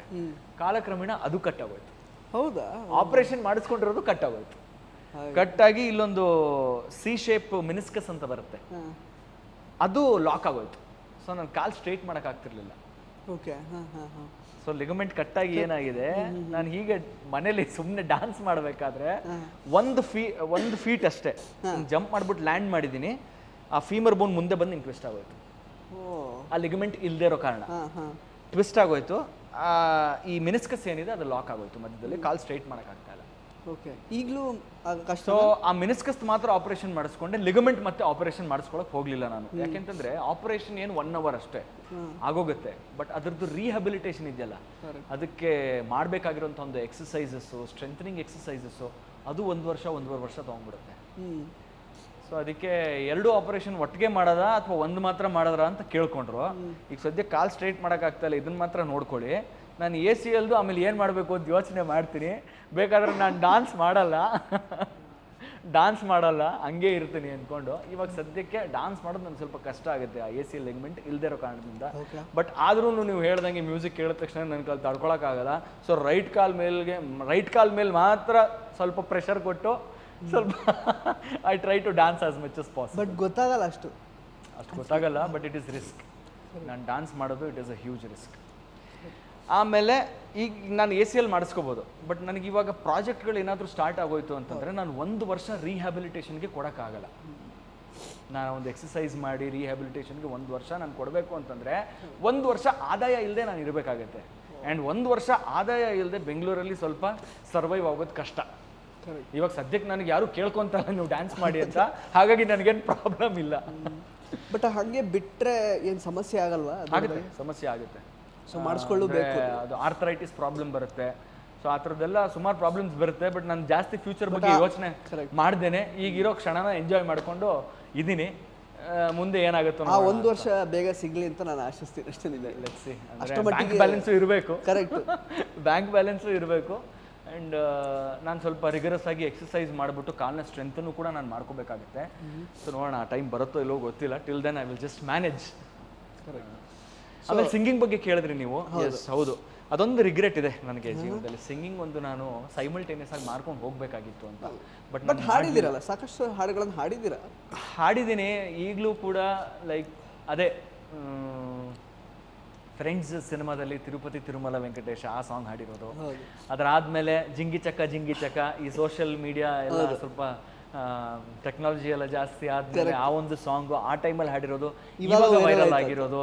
ಸೊ ಈ 2 ಸಾಂಗಿಂದ ನನಗೆ ಸಿಕ್ಕಾಪಟ್ಟೆ ಪಾಪ್ಯುಲಾರಿಟಿ ಬಂದಿದೆ ಖಂಡಿತ. ಅದಕ್ಕೆ ನಾನು ತುಂಬ ಥ್ಯಾಂಕ್ಫುಲ್ ಆಗಿದ್ದೀನಿ. ಬಟ್ ಎಲ್ಲೋ ಒಂದು ಕಡೆ ಸೈಮಲ್ಟೇನಿಯಸ್ ಆಗಿ ಆ್ಯಕ್ಟಿಂಗ್ ಜೊತೆ ನಾನು ಸಿಂಗಿಂಗು ಕೂಡ ನಾನು ಪ್ರಾಕ್ಟೀಸ್ ಮಾಡ್ಕೊಂಡು ಹೋಗಿದ್ದಿದ್ರೆ ನಾನು 2 ಬ್ಯಾಲೆನ್ಸ್ ಮಾಡ್ಬೋದಾಗಿತ್ತು. ಸಿಂಗಿಂಗಲ್ಲೂ ಕೂಡ ಈ 2 ಹಾಡುಗಳು ಬಿಟ್ಟು ಇನ್ನೂ ಅತಿ ಹೆಚ್ಚು ಹಾಡುಗಳನ್ನ ನಾನು ಹಾಡ್ಬೋದಾಗಿತ್ತು ಅಂತ ಎಲ್ಲೋ ಒಂದು ಕಡೆ ನನಗೆ ಅನಿಸುತ್ತೆ. ಬಟ್ ಇವಾಗ ಯಾಕೋ ಆ ಟೈಮ್ ಕೊಡೋಕ್ಕಾಗ್ತಾ ಇಲ್ಲ ನನಗೆ. ಆ್ಯಕ್ಟಿಂಗಿಂತ ಸಿಂಗಿಂಗ್ ಕಷ್ಟ. ಸಿಂಗಿಂಗಲ್ಲಿ ನಾನು ಭಾಳ ಕಾನ್ಷಿಯಸ್ ಆಗಿಬಿಡ್ತೀನಿ. ನನಗೆ ಎಲ್ಲೋ ಒಂದು ಕಡೆ ತಲೆಯಲ್ಲಿ ಕೂತಿದೆ ದಟ್ ನಾನು ಸಿಂಗಿಂಗಲ್ಲಿ ನಾನು ಹಾಡು ಚೆನ್ನಾಗಿ ಹಾಡಬೇಕು ಅಂತಂದರೆ ನಾನು ಕ್ಲಾಸಿಕಲ್ ಟ್ರೈನಿಂಗ್ ತಗೊಳ್ಳೇಬೇಕು, ಆವಾಗಲೇ ನಾನು ಚೆನ್ನಾಗಿ ಹಾಡೋಕ್ಕೆ ಸಾಧ್ಯ ಅನ್ನೋದು ನನ್ನ ತಲೆಯಲ್ಲಿ ಕೂತ್ಕೊಂಡ್ಬಿಟ್ಟಿದೆ. ಮನೇಲಿ ಬೇಕಾದರೆ ಫ್ರೆಂಡ್ಸ್ ಎಲ್ಲ ಸೇರಿದಾಗ ಅವ್ರನ್ನ ಎಂಟರ್ಟೈನ್ ಮಾಡೋಕ್ಕೋಸ್ಕರ ಹಾಡು ಹಾಡ್ತೀನಿ. ಯಾಕೆಂತಂದ್ರೆ ನನ್ನ ಫ್ರೆಂಡ್ ಸರ್ಕಲಲ್ಲಿ ನಾನು ಹಾಡು ಹಾಡಿದಾಗ ನನ್ನನ್ನು ಜಡ್ಜ್ ಮಾಡೋರು ಯಾರು ಇಲ್ಲ. ಶ್ರುತಿ ಲಯ ಎಲ್ಲ ಜಾಸ್ತಿ, ಯಾರು ನನ್ನನ್ನು ಜಡ್ಜ್ ಮಾಡಲ್ಲ. ಬಟ್ ನಾನು ಪಬ್ಲಿಕ್ ಸ್ಪೇಸಲ್ಲಿ ಎಲ್ಲರ ಮುಂದೆ ಹಾಡ್ತೀನಿ ಅಂದಾಗ ನಾನು ನಡ್ಗೋಗ್ತೀನಿ. ಯಾಕೆಂತಂದ್ರೆ ಜಡ್ಜ್ ಮಾಡೋರು ಇರ್ತಾರೆ, ಸಂಗೀತ ಗೊತ್ತಿರೋರು ಇರ್ತಾರೆ. ಎಲ್ಲೋ ಒಂದು ಕಡೆ ಶ್ರುತಿ ಆಚೆ ಈಚೆ ಆಗೋಯ್ತು, ಲಯ ಆಚೆ ಈಚೆ ಆಗೋಯ್ತು, ಟೆಂಪೋ ಕರೆಕ್ಟಾಗಿ ಆಗಲಿಲ್ಲ ಅಂತಂದರೆ ಆ ಒಂದು ಕ್ರಿಟಿಸಿಸಮ್ ಇದೆಯಲ್ಲ, ನಾನು ಕುಗ್ಗೋಗ್ಬಿಡ್ತೀನಿ ಅದರಲ್ಲಿ. ಸೊ ಹಾಗಾಗಿ ಎಲ್ಲೋ ಒಂದು ಕಡೆ ಈಗಲೂ ಅನ್ಸುತ್ತೆ ನಾನು ತಗೋಬೇಕು, ಕ್ಲಾಸಿಕಲ್ ಟ್ರೈನಿಂಗ್ ತಗೋಬೇಕು. ಆ್ಯಂಡ್ ಜೊತೆಗೆ ನಾನು ಸ್ವಲ್ಪ ನನ್ನ ಹಾಡುಗಾರಿಕೆ ಏನಿದೆ ಅದನ್ನು ನಾನು ಇಂಪ್ರೂವ್ ಮಾಡ್ಕೋಬೇಕು ಅಂತ ನನಗೆ ಅನಿಸುತ್ತೆ. ಬಟ್ ಟೈಮ್ ಸಿಗ್ತಾ ಇಲ್ಲ. ಐ ಡೋಂಟ್ ನೋ, ಅದೊಂದು ರಿಗ್ರೆಟ್ ಇದೆ ನನಗೆ. ಎಸ್. ಇನ್ನು ನಿಮ್ಮ ಇನ್ನು ನಮಗೆ ಆ್ಯಕ್ಚುಲಿ ಯಾವಾಗ ನೀವು 1 ವರ್ಷದ ಗ್ಯಾಪು ಮತ್ತು ಅಷ್ಟು ಬ್ಯಾಂಕ್ ಬ್ಯಾಲೆನ್ಸು ಅದೆಲ್ಲ ಮಾತುಗಳು ಬಂದಾಗ ನನಗೆ ಒಂದು ಥಾಟ್ ಬಂದಿದ್ದು ಅದೇ, ಸಮಯ ಯಾವುದೇ ಇರಲಿ, ಪ್ರಾಶಸ್ತ್ಯ ಯಾರಿಗೆ ಕೊಡ್ತಾ ಇರಲಿ, ಬಟ್ ಎನಿ ಟೈಮು ಸಿನಿಮಾನ ಒಂದು ರೀತಿ ಆ್ಯಕ್ಟಿವ್ ಆಗಿಟ್ಟು ಒಟ್ಟಿನಲ್ಲಿ ನಾನು ದೊಡ್ಡದಾಗೇ ಬರ್ತೀನಿ ಅನ್ನೋ ಥರ ಆ್ಯಕ್ಚುಲಿ ಸಿನಿಮಾ ಮಾಡೋರು ನಮ್ಮ ಕನ್ನಡದಲ್ಲಿ ಯಶ್ ಅವರು. ಆ್ಯಕ್ಚುಲಿ ಅವರಂತೂ ಮಾಡ್ತಾರೆ. ಅವರೊಂದು ಅಂದರೆ ಸಿನಿಮಾದಲ್ಲೇ ಏನೋ ಮಾಡಬೇಕು ಅಂತಲೇ ಇರ್ತಾರೆ, ಆ ಥರನೇ ಅವ್ರು ಮಾಡ್ತಾ ಬರ್ತಾ ಇರ್ತಾರೆ. ಮುಂದೆ ಅಂದರೆ ಅವ್ರ ಜೊತೆಗೆ ಮತ್ತೆ ಲೈಕ್ ಅಂದರೆ ಆ್ಯಕ್ಟ್ ಮಾಡುವ ಸಿಚುವೇಶನ್ಸ್ ಬರುತ್ತೆ, ಅಥವಾ ಅವರಿಂದ ಏನು ಇನ್ಸ್ಪಿರೇಷನ್ ಪಡ್ಕೊಂಡಿದ್ದೀರಾ ನೀವು, ಅದು ನಿಮ್ಮ ಕರಿಯರ್ಗೆ ಸಂಬಂಧಪಟ್ಟ ಹಾಗೆ ಅಂತ ಅಷ್ಟೇ? ತುಂಬ ಇನ್ಸ್ಪಿರೇಷನು. ಬರೀ ನನಗೆ ಮಾತ್ರ ಅಲ್ಲ, ಬರೀ ಈ ಕ್ಷೇತ್ರದಲ್ಲಿ ಇರೋರು ಮಾತ್ರ ಅಲ್ಲ, ಎಷ್ಟೋ ಬೇರೆ ಬೇರೆ ಕ್ಷೇತ್ರದಲ್ಲಿ ಇರೋರು ಯಶ್ಶಿಂದ ಇನ್ಸ್ಪಿರೇಷನ್ ತೊಗೊಂಡಿದ್ದಾರೆ. ನನಗೆ ಬಹಳ ವರ್ಷದ ಗೆಳೆಯ ಆಗಿರೋದ್ರಿಂದ ನನಗೆ ಯಶ್ ಅವರ ಒಂದು ಪ್ಯಾಷನ್ನು, ಅವರ ಒಂದು ವಿಷನ್ನು, ಅದು ನನಗೆ ಬಹಳ ಇಷ್ಟ ಆಗುತ್ತೆ. ನನಗದಿಲ್ಲ, ಆ ವಿಷನ್ ಇಲ್ಲದೆ ಇರೋದ್ರಿಂದ ನಾನು ಎಲ್ಲೆಲ್ಲೋ ಹೋಗಿ ಮತ್ತೆ ಆ್ಯಕ್ಟಿಂಗಿಗೆ ಬಂದಿದ್ದೀನಿ. ಆ್ಯಕ್ಟಿಂಗಿಗೆ ಕರ್ಕೊಂಡು ಬಂದಿರೋದು ಯಶನ್. ನಾನು ಈ ಥರ ಆ್ಯಂಕರಿಂಗ್ ಮಾಡ್ತಿರ್ಬೇಕಾದ್ರೆ ನಿಮಗೆ ಗೊತ್ತು, ಅವರೇ ನನಗೆ ಗೂಗ್ಲಿ ಸಿನಿಮಾದಲ್ಲಿ ಮತ್ತು Gajakesari, mister and Mrs Ramachari, ಇವತ್ತಿನ ದಿನ ಈಗಲೂ ಆ ಒಂದು ಮಿಸ್ಟರ್ ಆ್ಯಂಡ್ ಮಿಸಸ್ ರಾಮಾಚಾರಿಯಲ್ಲಿ ನನ್ನ ಪಾತ್ರ ಏನಿದೆ, ಆ ಒಂದು ಪಾತ್ರದಿಂದ ಜನ ನನ್ನ ಕಂಡುಹಿಡಿತಾರೆ ಅಂತಂದರೆ ಅದಕ್ಕೆ ಯಶೇ ಕಾರಣ. ಸೊ ಎಲ್ಲೋ ಒಂದು ಕಡೆ ನಾನು ಗೂಗ್ಲಿ ಸಿನಿಮಾದಲ್ಲಿ ಯಶ್ ಜೊತೆ ವರ್ಕ್ ಮಾಡಿದಾಗ, ಇಲ್ಲ ನೀನು ಚೆನ್ನಾಗಿ ಆ್ಯಕ್ಟ್ ಮಾಡ್ತೀಯ, ಒಳ್ಳೆ ಪರ್ಫಾರ್ಮರ್ ನೀನು ಒಳ್ಳೆ ಪಾತ್ರ ಕೊಡಿಸ್ತೀನಿ ಅಂತ ನನಗೆ ಮಿಸ್ಟರ್ ಆ್ಯಂಡ್ ಮಿಸಸ್ ರಾಮಾಚಾರ್ಯದಲ್ಲಿ ಕೊಡಿಸಿರೋದಾಗಿರ್ಬೋದು. I am very thankful. ನಾನು ಜೀವನ ಪೂರ್ತಿ ಅದನ್ನು ನಾನು ತೀರ್ಸೋಕ್ಕಾಗಲ್ಲ, ಒಂದು ಋಣ ತೀರ್ಸೋಕ್ಕಾಗಲ್ಲ. ಬಟ್ ಯಶ್ ಅವ್ರಿಗೆ ಏನಂತಂದರೆ, ನಾನು ಯಶ್ ಅವರು ಅಂತಲೇ ಹೇಳಕ್ಕೆ ಇಷ್ಟಪಡ್ತೀನಿ. ಯಾಕೆಂತಂದ್ರೆ ನನ್ನ ಗೆಳೆಯ ಆಗಿದ್ರು ಕೂಡ ನಾನು ಏಕವಚನದಲ್ಲಿ ಮಾತಾಡಿದ್ರೆ ಅವ್ರ ಫ್ಯಾನ್ಸ್ ಬೇಜಾರು ಮಾಡ್ಕೊಂಡ್ಬಿಡ್ತಾರೆ. ಅದನ್ನು ನಾನು ಎಕ್ಸ್ಪೀರಿಯನ್ಸ್ ಮಾಡಿದ್ದೀನಿ. ಹಾಗಾಗಿ ನಾನು ಏಕವಚನದಲ್ಲಿ ಮಾತಾಡಲ್ಲ. ಸೊ ಯಶು ಪಾತ್ರಕ್ಕೆ ಪ್ರಾಮುಖ್ಯತೆ ಇರಬೇಕು. ಹೌದು. ಸೊ ನೀವು, ನಾನು ಎಲ್ಲೇ ಹೋದ್ರೂ ಕೂಡ ಜನ ನನಗೆ ಹೇಳ್ತಿರ್ತಾರೆ, ಯಶ್ ಅವ್ರದ್ದು ಯಾವುದೇ ಸಿನಿಮಾ ಬರಲಿ ಆ ಸಿನಿಮಾದಲ್ಲಿ ನೀವು ಇರ್ತಿರಲ್ಲ ಸರ್. ಹೌದು. ನೆಕ್ಸ್ಟ್ ಟಾಕ್ಸಿಕಲ್ ಇದ್ದೀರಾ ಅಂತ ಕೇಳ್ತಾರೆ ನನಗೆ. ಕರೆಕ್ಟ್. ಟಾಕ್ಸಿಕಲ್ ಇದ್ದೀರಾ? ಇಲ್ಲ, ಇನ್ನೂ ಏನು ಕರೆ ಬಂದಿಲ್ಲ. ನನ್ನ ಪ್ರಕಾರ ಏನಂತಂದರೆ, ಪಾತ್ರಕ್ಕೆ ಪ್ರಾಮುಖ್ಯತೆ ಇಲ್ಲ ಅಂತಂದರೆ ಸಜೆಸ್ಟ್ ಮಾಡೋಕ್ಕೆ ಹೋಗಲ್ಲ ಯಶ್. ಪ್ರಾಮುಖ್ಯತೆ ಇರಬೇಕು. ಯಾಕೆಂತಂದರೆ ನಾನು ಯಶ್ ಜೊತೆ ಮಾಡಿರೋಂಥ ಎಲ್ಲ ಸಿನಿಮಾಗಳಲ್ಲೂ ಕೂಡ ನನ್ನ ಪಾತ್ರಕ್ಕೆ ಒಂದು ಪ್ರಾಮುಖ್ಯತೆ ಇದೆ. ಸೊ ಪ್ರಾಮುಖ್ಯತೆ ಇದ್ದರೆ ಖಂಡಿತವಾಗ್ಲೂ ಕಾಲ್ ಬರುತ್ತೆ, ಇಲ್ಲ ಅಂತಂದರೆ ಕಾಲ್ ಬರೋಲ್ಲ. ಅಷ್ಟನ್ನೇ ಹೇಳಕ್ಕೆ ಇಷ್ಟಪಡ್ತೀನಿ. ಕರೆಕ್ಟ್. ಆ್ಯಂಡ್ ಅಫ್ಕೋರ್ಸ್ ಈಗ ನಿಮ್ಮಲ್ಲಿ ಒಂದು ಪ್ರತಿಭೆ ಇರೋದಕ್ಕೇ ಅವ್ರು ಸುಮ್ಮನೆ ರೆಫರ್ ಮಾಡೋರು. ಫ್ರೆಂಡ್ ಅನ್ನೋ ಕಾರಣಕ್ಕಂತೂ ಡೆಫಿನೆಟ್ಲಿ ಅವ್ರು ಮಾಡಿರಲ್ಲ, ಅದಂತೂ ಸತ್ಯ. ಬಿಕಾಸ್ ಯಾಕೆಂತಂದರೆ ನಮ್ಮ ಆನಂದ್ ಇಂಗಳಗಿ ಆ ಪಾತ್ರ ಮರೆಯೋಕ್ಕಾಗುತ್ತಾ ನಮ್ಮ ಕೈಯಲ್ಲಿ actually. Because it is not because of Yash ಅವ್ರು ರೆಫರ್ ಮಾಡಿದ್ದು ಅಂತಾಗಲಿ, ಅಥವಾ ಮಿಸ್ಟರ್ ಆ್ಯಂಡ್ ಮಿಸಸ್ ರಾಮಾಚಾರಿ ಪಾತ್ರ ಅಷ್ಟೇ ನೀವು ಆ ಪಾತ್ರಕ್ಕೆ ಚೆನ್ನಾಗಿ ಒಗ್ಗಿಕೊಂಡಿದ್ದೀರಾ. ನಮ್ಗೆ ಇನ್ನೂ ಅದು ತಲೆ ಒಳಗೆ ಯಶ್ ಅವ್ರ ಪಾತ್ರ ಹೆಂಗಿರುತ್ತೋ ಅದೇ ಥರ ನಿಮ್ಮ ಪಾತ್ರ ನಮ್ಮ ತಲೆಯಲ್ಲಿ ಕೂತ್ಕೊಂಡಿದೆ ಆ್ಯಕ್ಚುಲಿ. ಹೌದು.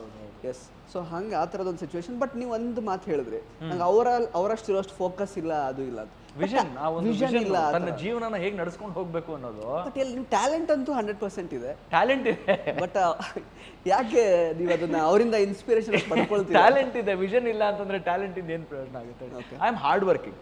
ನನಗೆ ಕೊಟ್ಟಿರುವಂತಹ ಪಾತ್ರಕ್ಕೆ ನಾನು ಜಸ್ಟಿಸ್ ಕೊಡ್ತೀನಿ, ನಾನು ಹಾರ್ಡ್ ವರ್ಕ್ ಮಾಡ್ತೀನಿ. ನಾನು ಅಕಸ್ಮಾತ್ ಒಂದು ಸೀನು ಚೆನ್ನಾಗಿ ಮಾಡಿಲ್ಲ ಅಂತಂದರೆ ನಾನು ಒಂದೊಂದು ವಾರ ಅದ್ರ ಬಗ್ಗೆನೇ ಯೋಚನೆ ಮಾಡ್ತಿರ್ತೀನಿ, ಅಯ್ಯೋ ನಾನು ಚೆನ್ನಾಗಿ ಮಾಡಿಲ್ವಲ್ಲಪ್ಪ. ಸೊ ನನ್ನ ಕೆಲಸದ ಬಗ್ಗೆ ನನಗೆ ತುಂಬ ಶ್ರದ್ಧೆ ಇದೆ, ತುಂಬ ಪ್ರೀತಿ ಇದೆ. ಬಟ್ ಆ ಒಂದು ಕರಿಯರ್ನ ಹೇಗೆ ನಡ್ಸ್ಕೊಂಡು ಹೋಗಬೇಕು ಅನ್ನೋ ಒಂದು ವಿಷನ್ ಇದೆಯಲ್ಲ, ಆ ಒಂದು ವಿಷನ್ನು ನಿಜವಾಗ್ಲೂ ಯಶ್ಗಿರೋದಕ್ಕೆ ಆ್ಯಂಡ್ ಯಶ್ ನನಗೆ ಗೆಳೆಯ ಆಗಿರೋದಕ್ಕೆ ನನಗೆ ಭಾಳ ಖುಷಿ ಆಗುತ್ತೆ. ಪ್ರತಿಯೊಬ್ಬರಿಗೂ ಬರಲ್ಲ ಆ ಒಂದು vision. I am like go with the flow, ಆ ಥರ ವ್ಯಕ್ತಿ ನಾನು. ಬಟ್ ಹೇಗೆ ನಡ್ಸ್ಕೊಂಡು ಹೋಗಬೇಕು, ನನ್ನ ಕರಿಯರ್ ಆಗಿರ್ಬೋದು, ನನ್ನ ಜೀವನವನ್ನು ಹೇಗೆ ನಡ್ಸ್ಕೊಂಡು ಹೋಗಬೇಕು ಆ್ಯಂಡ್ ಅದ್ರ ಪ್ರಕಾರನೇ ನಡ್ಸ್ಕೊಂಡು ಹೋಗೋದಿದೆಯಲ್ಲ, that is a great achievement.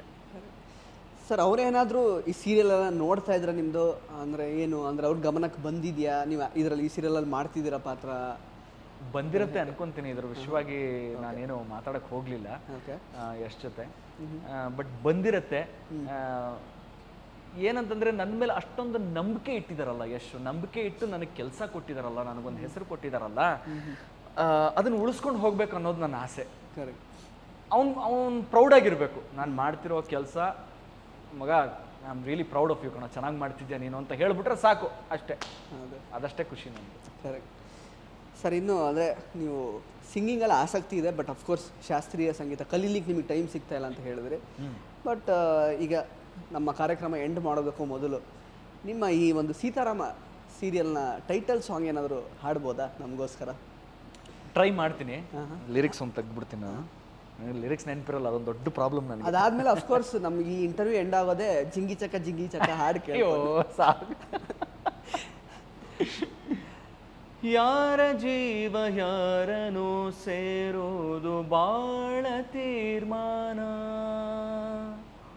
ಅದನ್ನು ಮೀರಿ ಸಾಗದು ಈ ಜೀವನ. ಯಾರ ಹೆಜ್ಜೆ ಯಾರನು ಕಾಯೋದು ಸುಂದರ ಧ್ಯಾನ, ಹೃದಯ ತೆರೆದು ಕೂರಲಿ ನಿನ್ನೆ ಮನ, ಕೊನೆಯಾಗಿರೋ ಆ ದಾರಿ ಹೊಸ ದಾರಿಗೆ ರೂವಾರಿ, ಗುರಿ ಸೇರಲಿ ಸೇರಿ ಜಗವೇ ಕೇಳಿಕೊಂಡಿದೆ ಆ ದೇವರ,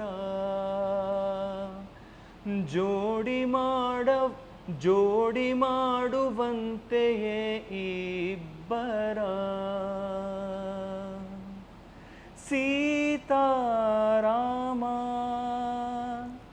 ಸೀತಾರಾಮ. Super sir, awesome. ಸಖತ್ತಾಗಿ ಆಡಿದ್ರಲ್ಲ ಸರ್. ನಾನು ಹಾಡೇ ಇರಲಿಲ್ಲ ಈ ಸಾಂಗ್ ಆ್ಯಕ್ಚುಲಿ. ಏಯ್ ನೈಸ್. నేను ಹಾಡೋದು ಪ್ರಾಕ್ಟೀಸ್ ಮಾಡೋದು ಅದೆಲ್ಲ ಬಿಟ್ಬಿಟ್ಟಿದ್ದೀನಿ. ಒಂದು ಕಡೆ ಬೇಜಾರಾಗುತ್ತೆ, ಬಟ್ ಇಟ್ಸ್ ಓಕೆ. ಬಟ್ ಸಖತ್ತಾಗಿ ಹಾಡಿದ್ರಿ. ಇನ್ಫ್ಯಾಕ್ಟ್ ನಮ್ಗೆ ಒರಿಜಿನಲ್ ಸಾಂಗ್ ಕೇಳಿದಾಗೆ ಆಯ್ತು ಆಲ್ಮೋಸ್ಟ್. ನೈಸ್. ಸಂಗೀತ ಗೊತ್ತಿರೋರು, ಅಭ್ಯಾಸ ಮಾಡಿರೋರು ಇನ್ನೂ ಚೆನ್ನಾಗಿ ಹಾಡ್ತಾರೆ. ನನ್ನೊಂದು ಪ್ರಯತ್ನ ಅಷ್ಟೇ. ಏನಾದರೂ ತಪ್ಪಾಗಿದ್ದರೆ ದಯವಿಟ್ಟು ಬೇಜಾರು ಮಾಡ್ಕೊಬಿಡಿ. ಇಲ್ಲ ಸರ್, ಇಲ್ಲ ಸರ್. ಈಗ ನಿಮ್ಮ ಮೋಸ್ಟ್ ಪಾಪ್ಯುಲರ್ ಸಾಂಗ್. ಓಕೆ. ಜಿಂಗಿ ಚಕ್ಕ ಕುಚ್ಚು ಕುಚ್ಚು ಟೂವಿ ಟೂವಿ ಗಿಲ್ಗಿಲಕ್ಕೆ ತಮ್ ನಮ್ ಬುಲ್ಬುಲಕ್ಕೆ ದಿದ್ದಿರಿ ದಿದ್ದಿರಿ ದಿದ್ದಿರಿ ತೈ ಜಿಂಗ ಜಿಂಗಾಲೆ ದಿದ್ದಿರಿ ದಿದ್ದಿರಿ ದಿದ್ದಿರಿ ಥೈ. ಚಾಂಗ್ ಬಾಳ ನಾದಿರ್ ದಿನ ತಿಲ್ಲಾನ ಚಮ್ ಚಮ್ ಚಂಪ ಚಕ್ಕ ನಾದೀಂ ದೀಂತನ ಜಿಂತಾತ್ತ ಜಿತ್ತ ಜಿತ್ತಾತ ಜಿಂಬ ಜಿಂಬೋಲೆ ಜಿಂತಾತ್ತ ಜಿತ್ತ ಜಿತ್ತಾತ. ಸರ್, ಈಗ ಅದರದ್ದು ಮೀನಿಂಗ್ ಸ್ವಲ್ಪ ಹಂಗೆ ಎಕ್ಸ್ಪ್ಲೈನ್ ಮಾಡಿಬಿಡಿ, ಏನು ಅಂತ. ಅದರ ಮೀನಿಂಗು ನೀವೇನು ಅನ್ಕೊಂತೀರಾ ಅದೇ. ನೀವು ದುಃಖದಲ್ಲಿದ್ದಾಗಿ ಹಾಡು ಹಾಡ್ಬೋದು, ಖುಷಿಲಿದ್ದಾಗಿ ಹಾಡು ಹಾಡ್ಬೋದು, ಕೋಪದಲ್ಲಿದ್ದಾಗ ಹಾಡು ಹಾಡ್ಬೋದು. ಬಟ್ ಈ ಸಾಹಿತ್ಯಕ್ಕೊಂದು ಸರ್ ಹ್ಯಾಟ್ಸ್ ಆಫ್ ಹೇಳ್ಬೇಕು. ಅಲ್ಲ, ಇದು ಏನಿದ್ದಾರೆ ಎಕ್ಸಾಕ್ಟ್ಲಿ ಏನು ಅನ್ಕೊಂಡು ಬರ್ದಿದ್ದಲ್ಲ ರಾಮನಾರಾಯಣ್ ಅವರು ಈ ಒಂದು ಸಾಂಗು, ಒಂದು ಎಕ್ಸ್ಪೆರಿಮೆಂಟ್ ಸಾಂಗು ಅಂತ ಹೇಳಿದ್ರು. ಈಗ ನಮ್ಮ ಕನ್ನಡ ಹಾಡುಗಳ ಒಂದು ಸಾಹಿತ್ಯದಲ್ಲಿ ಜಿಂಗಿ ಚಕ್ಕ, ಚಾಂಗುಬಳ ಈ ತರ ಬೇರೆ ಬೇರೆ ಹಾಡುಗಳಲ್ಲಿ ಯೂಸ್ ಮಾಡಿದಾರಲ್ಲ, ಅದನ್ನೆಲ್ಲ ಗುಡ್ಡೆ ಹಾಕಿ ಇದರದೇ ಒಂದು ಸಾಂಗು, ಗಲ್ಬಸ್ಕಿ ಭಾಷೆ ಅಂತ. ನೈಸ್. ನೀವು ಹಾಡುವಾಗ ಅದು ಏನು ಫುಲ್ ಬ್ರೈನ್ ಸ್ಟಾರ್ಮಿಂಗ್ ಆಗಿರ್ಬೋದಾ ಅಂತ, ಏನಿದು ಈ ತರ ನನಗೆ ಅವ್ರು ಹಾಡೋಕ್ಕೆ ಚಾನ್ಸ್ ಕೊಡ್ತಾ ಇದಾರಲ್ಲ ಅನ್ನೋದೇ ಖುಷಿ. ಓಕೆ. ಈ ತರ ಎಕ್ಸ್ಪೆರಿಮೆಂಟ್ ಸಾಂಗು ಈ ತರ ಹಿಟ್ ಆದ್ರೆ ಹಿಟ್ ಆಗ್ಬೋದು, ಫ್ಲಾಪ್ ಆದ್ರೆ ಒಂದೇ ಸಲ ಯಾರಿಗೂ ಗೊತ್ತಾಗಲ್ಲ, ಹಾಗೆ ಹೊರಟೋಗ್ಬಿಡ್ಬೋದು ಅಂತ ಹೇಳಿದ್ರು. ನನಗೆ ಅದು ಯಾವ್ದು ತಲೆಯಲ್ಲಿ ಕೂರ್ತಾ ಇಲ್ಲ. ನನಗೆ ಹಾಡಕ್ಕೆ ಚಾನ್ಸ್ ಕೊಡ್ತಾ ಇದ್ದೀರಾ ಸರ್, ಅದು ಇಂಪಾರ್ಟೆಂಟು ಅಷ್ಟೇ. ಅದೆಲ್ಲ ಯಾವುದು ನಾನು ತಲೆ ಕೆಡಿಸ್ಕೊಂಡಿಲ್ಲ. ಏನು ಹಿಂಗಿದೆ ಲಿರಿಕ್ಸು, ಇದನ್ನ ಯಾರು ಹಾಡ್ತಾರೆ. ಫಸ್ಟ್ ಆಫ್ ಆಲ್ ಚಾನ್ಸ್ ಸಿಕ್ಕೋದೇ ದೊಡ್ಡ ವಿಷಯ. ಕರ್ದು ಚಾನ್ಸ್ ಕೊಡ್ತಾ ಇದ್ದಾರೆ. ಸೊ ಅವಾಗ ರೆಸ್ಪಾನ್ಸ್ ಹೆಂಗ್ ಬಂದಿತ್ತು ಆವಾಗ? ಅದೇ ಅವ್ರು ಹೇಳಿದ್ರಲ್ಲ, ಎರಡೂ ಆಯ್ತು. ಸೋಷಿಯಲ್ ಮೀಡಿಯಾ ಎಲ್ಲ ಸ್ವಲ್ಪ ಸ್ಟ್ರಾಂಗ್ ಆದ್ಮೇಲೆ ಟ್ರೋಲ್ ಆಗಿ ಎಲ್ಲರಿಗೂ ಗೊತ್ತಾಗೋ ಹಾಗಾಯ್ತು. ಅದರದ್ದು ಒಂದು ಫನ್ನಿ ಇನ್ಸಿಡೆಂಟ್ ಇದೆ. ಈ ಹಾಡನ್ನ ನಾನೇ ಹಾಡಿರೋದು ಅಂತ ನಾನು ಮರ್ತ್ಬಿಟ್ಟಿದ್ದೀನಿ. ನಾನೇ ಮರ್ತ್ಬಿಟ್ಟಿದ್ದೀನಿ ನಾನು ಈ ಹಾಡು ಹಾಡಿರೋದು ಅಂತ. ಆಮೇಲೆ ಸೋಷಿಯಲ್ ಮೀಡಿಯಾ ಎಲ್ಲ ಸ್ವಲ್ಪ ಸ್ಟ್ರಾಂಗ್ ಆಗಿ ಈ ಒಂದು ಸಾಂಗ್ ಎಲ್ಲ ಕಡೆ ಟ್ರೋಲ್ ಆಗ್ತಿದೆ. ಆವಾಗಲೂ ನನಗೆ ಗೊತ್ತಿಲ್ಲ. ಸೀತಾರಾಮ ಶೂಟಿಂಗ್ ಸ್ಟಾರ್ಟ್ ಆಗಿದೆ.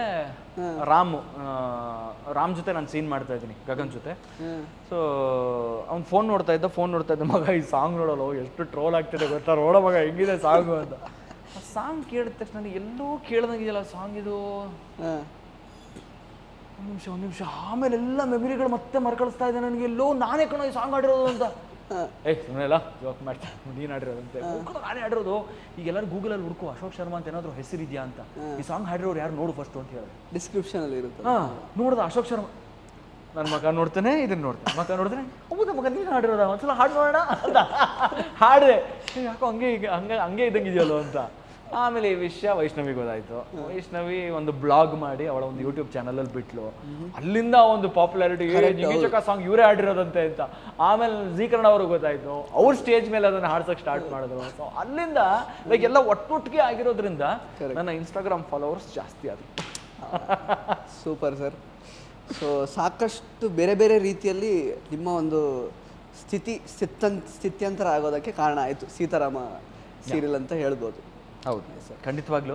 ನಾನು ಸೀತಾರಾಮ, ನಾನು ಜೀ ಕನ್ನಡಗೆ ಮತ್ತು ಜೀ ಕನ್ನಡ ಟೀಮ್ ನನ್ನನ್ನು ಆಯ್ಕೆ ಮಾಡ್ಕೊಂಡಿದ್ದಕ್ಕೆ, ಈ ಒಂದು ಪಾತ್ರ ನಾನು ಮಾಡ್ಬೋದು ಅನ್ನೋ ಒಂದು ಭರವಸೆ ನನ್ನ ಮೇಲೆ ಇಟ್ಟಿದ್ದಕ್ಕೆ, ಆಮೇಲೆ ನನ್ನ ಟೆಕ್ನಿಷಿಯನ್ಸು, ಕ್ಯಾಮ್ರಾಮನ್ ರವಿ ಸರ್ ಆಗಿರ್ಬೋದು, ಡೈರೆಕ್ಟರ್ ಮಧುಸೂದನ್ ಅವರಾಗಿರ್ಬೋದು, ಆಮೇಲೆ ನನ್ನ ಕೋ ಆರ್ಟಿಸ್ಟ್ಸು ಗಗನ್, ಮೇಘನಾ, ಪೂಜಾ ಲೋಕೇಶ್ ಅವರು, ಮುಖ್ಯಮಂತ್ರಿ ಚಂದ್ರು ಅವರು, ಅವ್ರ ಜೊತೆ ವರ್ಕ್ ಮಾಡಿದಂಥ ಒಂದು ಎಕ್ಸ್ಪೀರಿಯೆನ್ಸು ಎಲ್ಲರಿಗೂ ಸಿಗಲ್ಲ ಸರ್. ನಿಜವಾಗ್ಲೂ ನಾವು ಪುಣ್ಯ ಮಾಡಿದ್ದೀವಿ.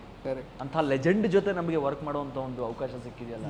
ಎಷ್ಟು ಈಸಿ ಗೋಯಿಂಗ್ ಅವರು ಅಂತಂದರೆ, ನಮಗೆ ಸ್ಟಾರ್ಟಿಂಗಲ್ಲಿ ಭಯ ಇತ್ತು, ತುಂಬ ಸೀನಿಯರು ಏನಾದರೂ ತಪ್ಪು ಮಾಡಿದ್ರೆ ಬೈದು ಬಿಡ್ತಾರೇನೋ ಅಂತ. ಬಟ್ ಅವ್ರು ನಮ್ಮ ಜೊತೆ ಒಂದಾಗ್ಬಿಟ್ರು. ಅವರು ಕರೆಕ್ಟ್ ಅಷ್ಟು ಕಂಫರ್ಟಬಲ್ ನಮ್ಮನ್ನು ಫೀಲ್ ಮಾಡಿಸ್ತಾರೆ. ಆ್ಯಂಡ್ ಅವ್ರ ಜೊತೆ ಕೆಲಸ ಮಾಡೋದು ಎಷ್ಟು ಖುಷಿ ಅಂತಂದರೆ, ಈಗ ಅವ್ರು ಜಾಸ್ತಿ ದಿನ ಕಾಣಿಸ್ಕೊಂಡಿಲ್ಲ ಅಂತಂದರೆ ನಾವೇ ಮಿಸ್ ಮಾಡ್ಕೊತೀವಿ ಅವ್ರನ್ನ. ಎಲ್ಲಿ ಬರಬೇಕಲ್ಲ, ಅವ್ರ ಜೊತೆ ಕೆಲಸ ಮಾಡಬೇಕಲ್ಲ ಅಂತ ಅನ್ಸುತ್ತೆ.